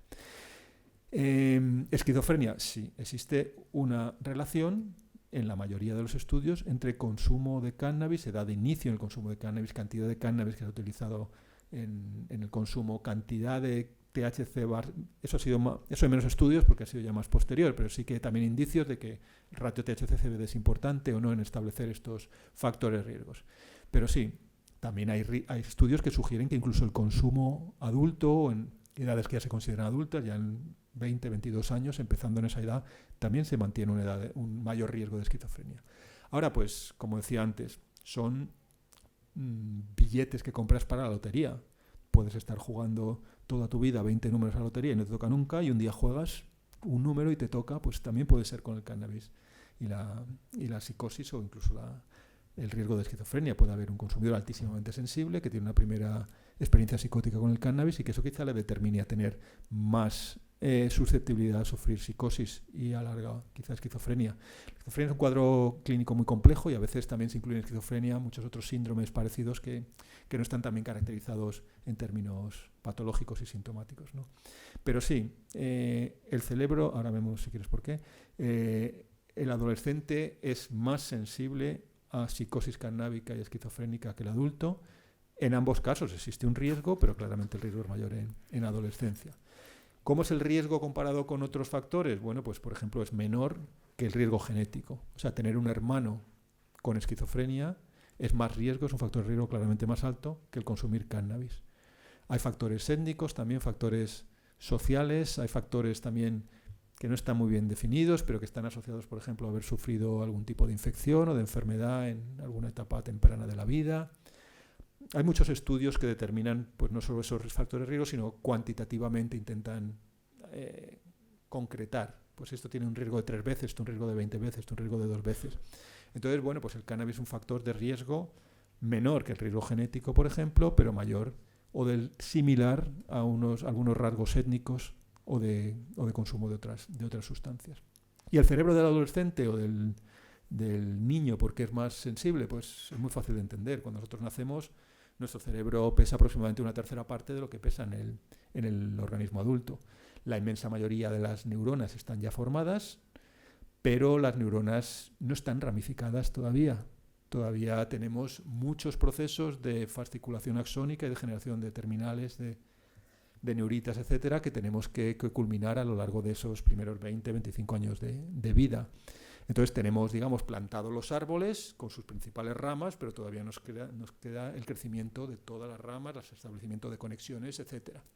Y luego, por otro lado, no nos olvidemos que en el cerebro, y en el cerebro humano en concreto, las neuronas no son ni siquiera las células más abundantes. Las células más abundantes cuantitativamente son las células de glía. Y las células de glía, tanto las de microglía como oligondroglía como astroglía, juegan papeles fundamentales en la generación, en la estructuración y en la fisiología de nuestro cerebro adulto. Y en los procesos de gliogénesis son esencialmente procesos postnatales. Hay una primera infiltración prenatal de células de microglía en el cerebro, pero las células de microglía son claramente minoritarias, comparadas luego con los astrocitos, las células de astroglía, que son las más mayoritarias. Se calcula que en el cerebro humano hay 1,4 astrocitos por cada neurona, como un 40% más de astrocitos en números que neuronas, y la formación de astrocitos y luego la formación de oligodendrocitos son procesos postnatales que pueden, obviamente, verse también afectados por el consumo de sustancias. Entonces, el cerebro no digo ya de un recién nacido, de un niño, sino incluso de un adolescente, es todavía un cerebro plástico, un cerebro que está formándose, y sobre todo toda la conectividad, la formación de vainas de mielina, la arquitectura tridimensional tan compleja de muchas sinapsis y de estructuras cerebrales en general, que suponen una comunicación muy fina y muy directa entre las células de glía y las neuronas, pues puede verse afectada mucho más notoriamente en esos procesos de formación que cuando ya el cerebro está formado a término o prácticamente a término. Todavía en humanos asumimos que puede haber una remodelación de espinas, por lo menos en algunas zonas, quizá neurogénesis en la zona subgranular del giro dentado del hipocampo, quizá. Pero bueno, básicamente, a partir de los 20-25 años el cerebro ya, por entendernos, está formado, mientras que cuando se nace el cerebro todavía no está más que muy primariamente formado y quedan todos los procesos de culminación de la neurogénesis y de establecimiento de conectividad, más todos los procesos esencialmente de gliogénesis. Muchas gracias por su charla. Gracias. Quería preguntarle por las fuentes endógenas de cannabinoides, si estas residen en el sistema inmune o en el sistema nervioso u otros, y si se ha intentado modular estas sin cannabinoides exógenos. Sí, la respuesta es que sí a lo segundo y bueno, sí, básicamente todas las células de nuestro organismo en mayor o menor cantidad son capaces de producir endocannabinoides, pero los estudios más abundantes que existen, como puedes imaginar, y más detallados son el sistema nervioso, porque es donde los cannabinoides, tanto endógenos como los de la planta pues producen acciones más notorias, ¿no?, en nuestro organismo. Están bien determinados los procesos de generación del cannabinoide, que no he mencionado su nombre porque el nombre es más complicado y para una audiencia multidisciplinar pues es a lo mejor más difícil de digerir, pero el endocannabinoide mejor determinado no es la anandamida en cuanto a su acción biológica, sino el 2-araquidonilglicerol, es un monoacilglicerol, que está muy bien determinada su formación, por ejemplo, en las neuronas postsinápticas. La maquinaria se conoce bien como un estímulo, por ejemplo, glutamatérgico, activa un receptor de glutamato de tipo 1, sobre todo el MLUR1 o MLUR5, cómo eso se acopla a proteínas G, cómo eso activa la formación fosfolipasa CB. Bueno, está muy bien determinado todo el proceso en la arquitectura sináptica de muchas zonas de nuestro cerebro de cómo se generan los endocannabinoides.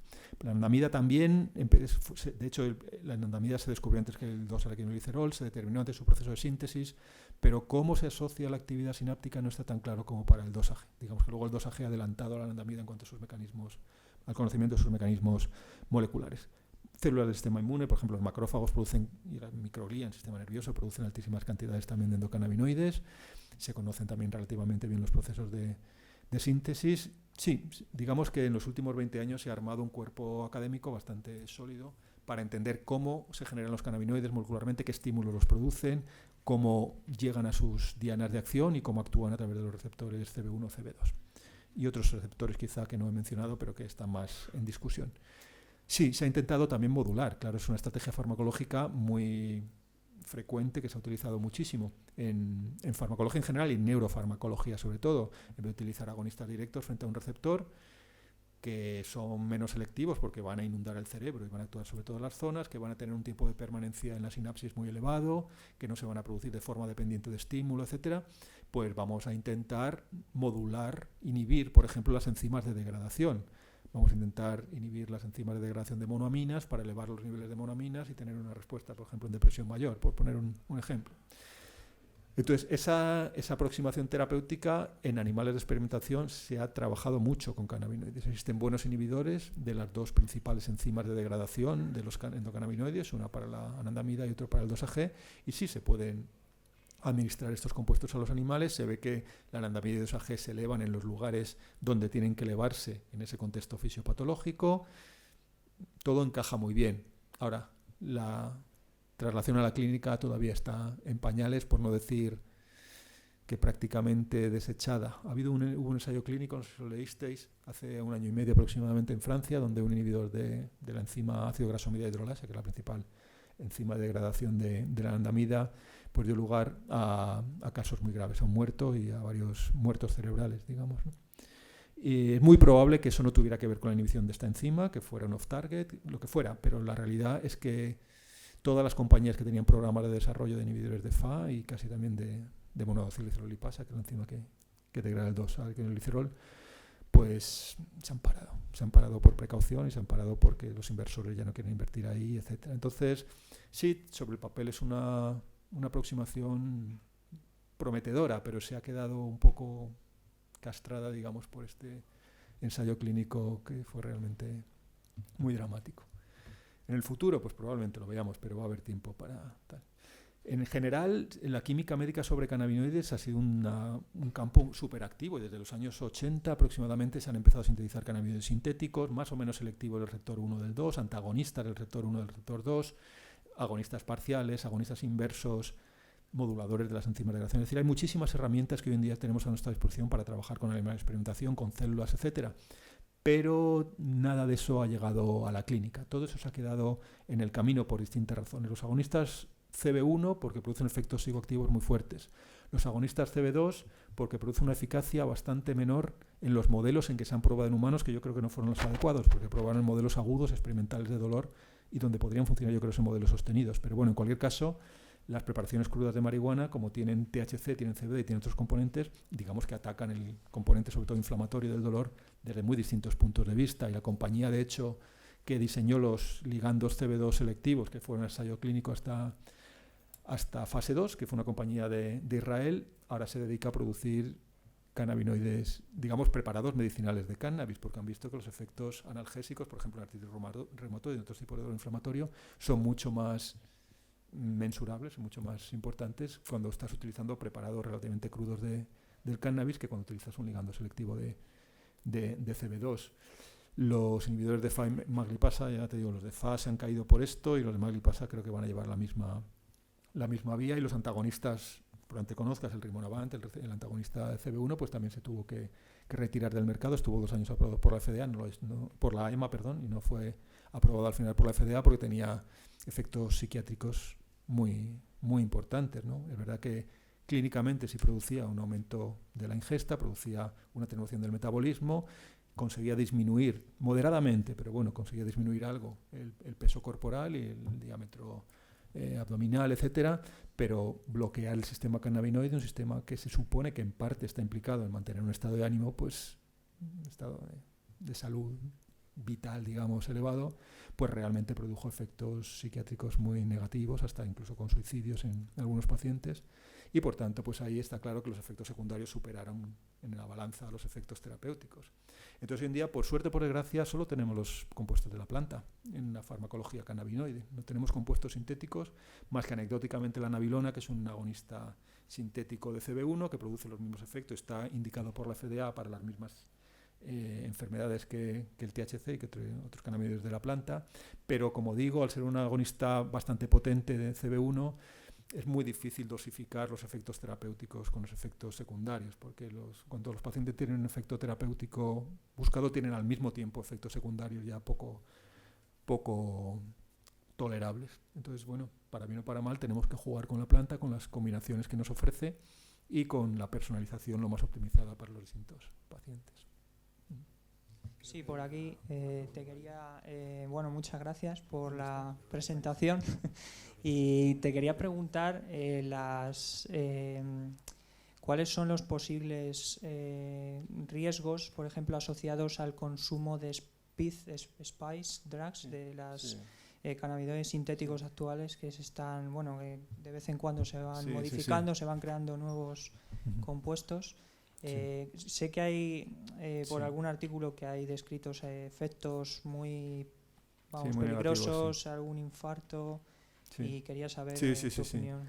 Ahí sí que, como comentaba antes, el cannabis no mata, es decir, los fitocannabinoides, los cannabinoides de la planta, no matan, pero sería incorrecto decir que los cannabinoides no matan. Los cannabinoides sintéticos que están presentes en Spice, en K2, en este tipo de marihuana, sí pueden llegar a matar, y de hecho hay casos clínicos de muerte cerebral y de muerte real de pacientes por estos cannabinoides sintéticos. Son cannabinoides que ya los conocíamos los investigadores, porque son cannabinoides que utilizamos en el laboratorio, son agonistas potentes de los receptores cannabinoides, agonistas 100 veces más potentes, por ejemplo, que el THC, pero se empezaron a enriquecer algunas preparaciones de marihuana hace años con este tipo de compuestos, obviamente para buscar un colocón más fuerte y tal, pero realmente los efectos han sido bastante nocivos, y ahí sí que hay casos clínicos bien descritos de muerte asociadas a sobredosis por estos compuestos,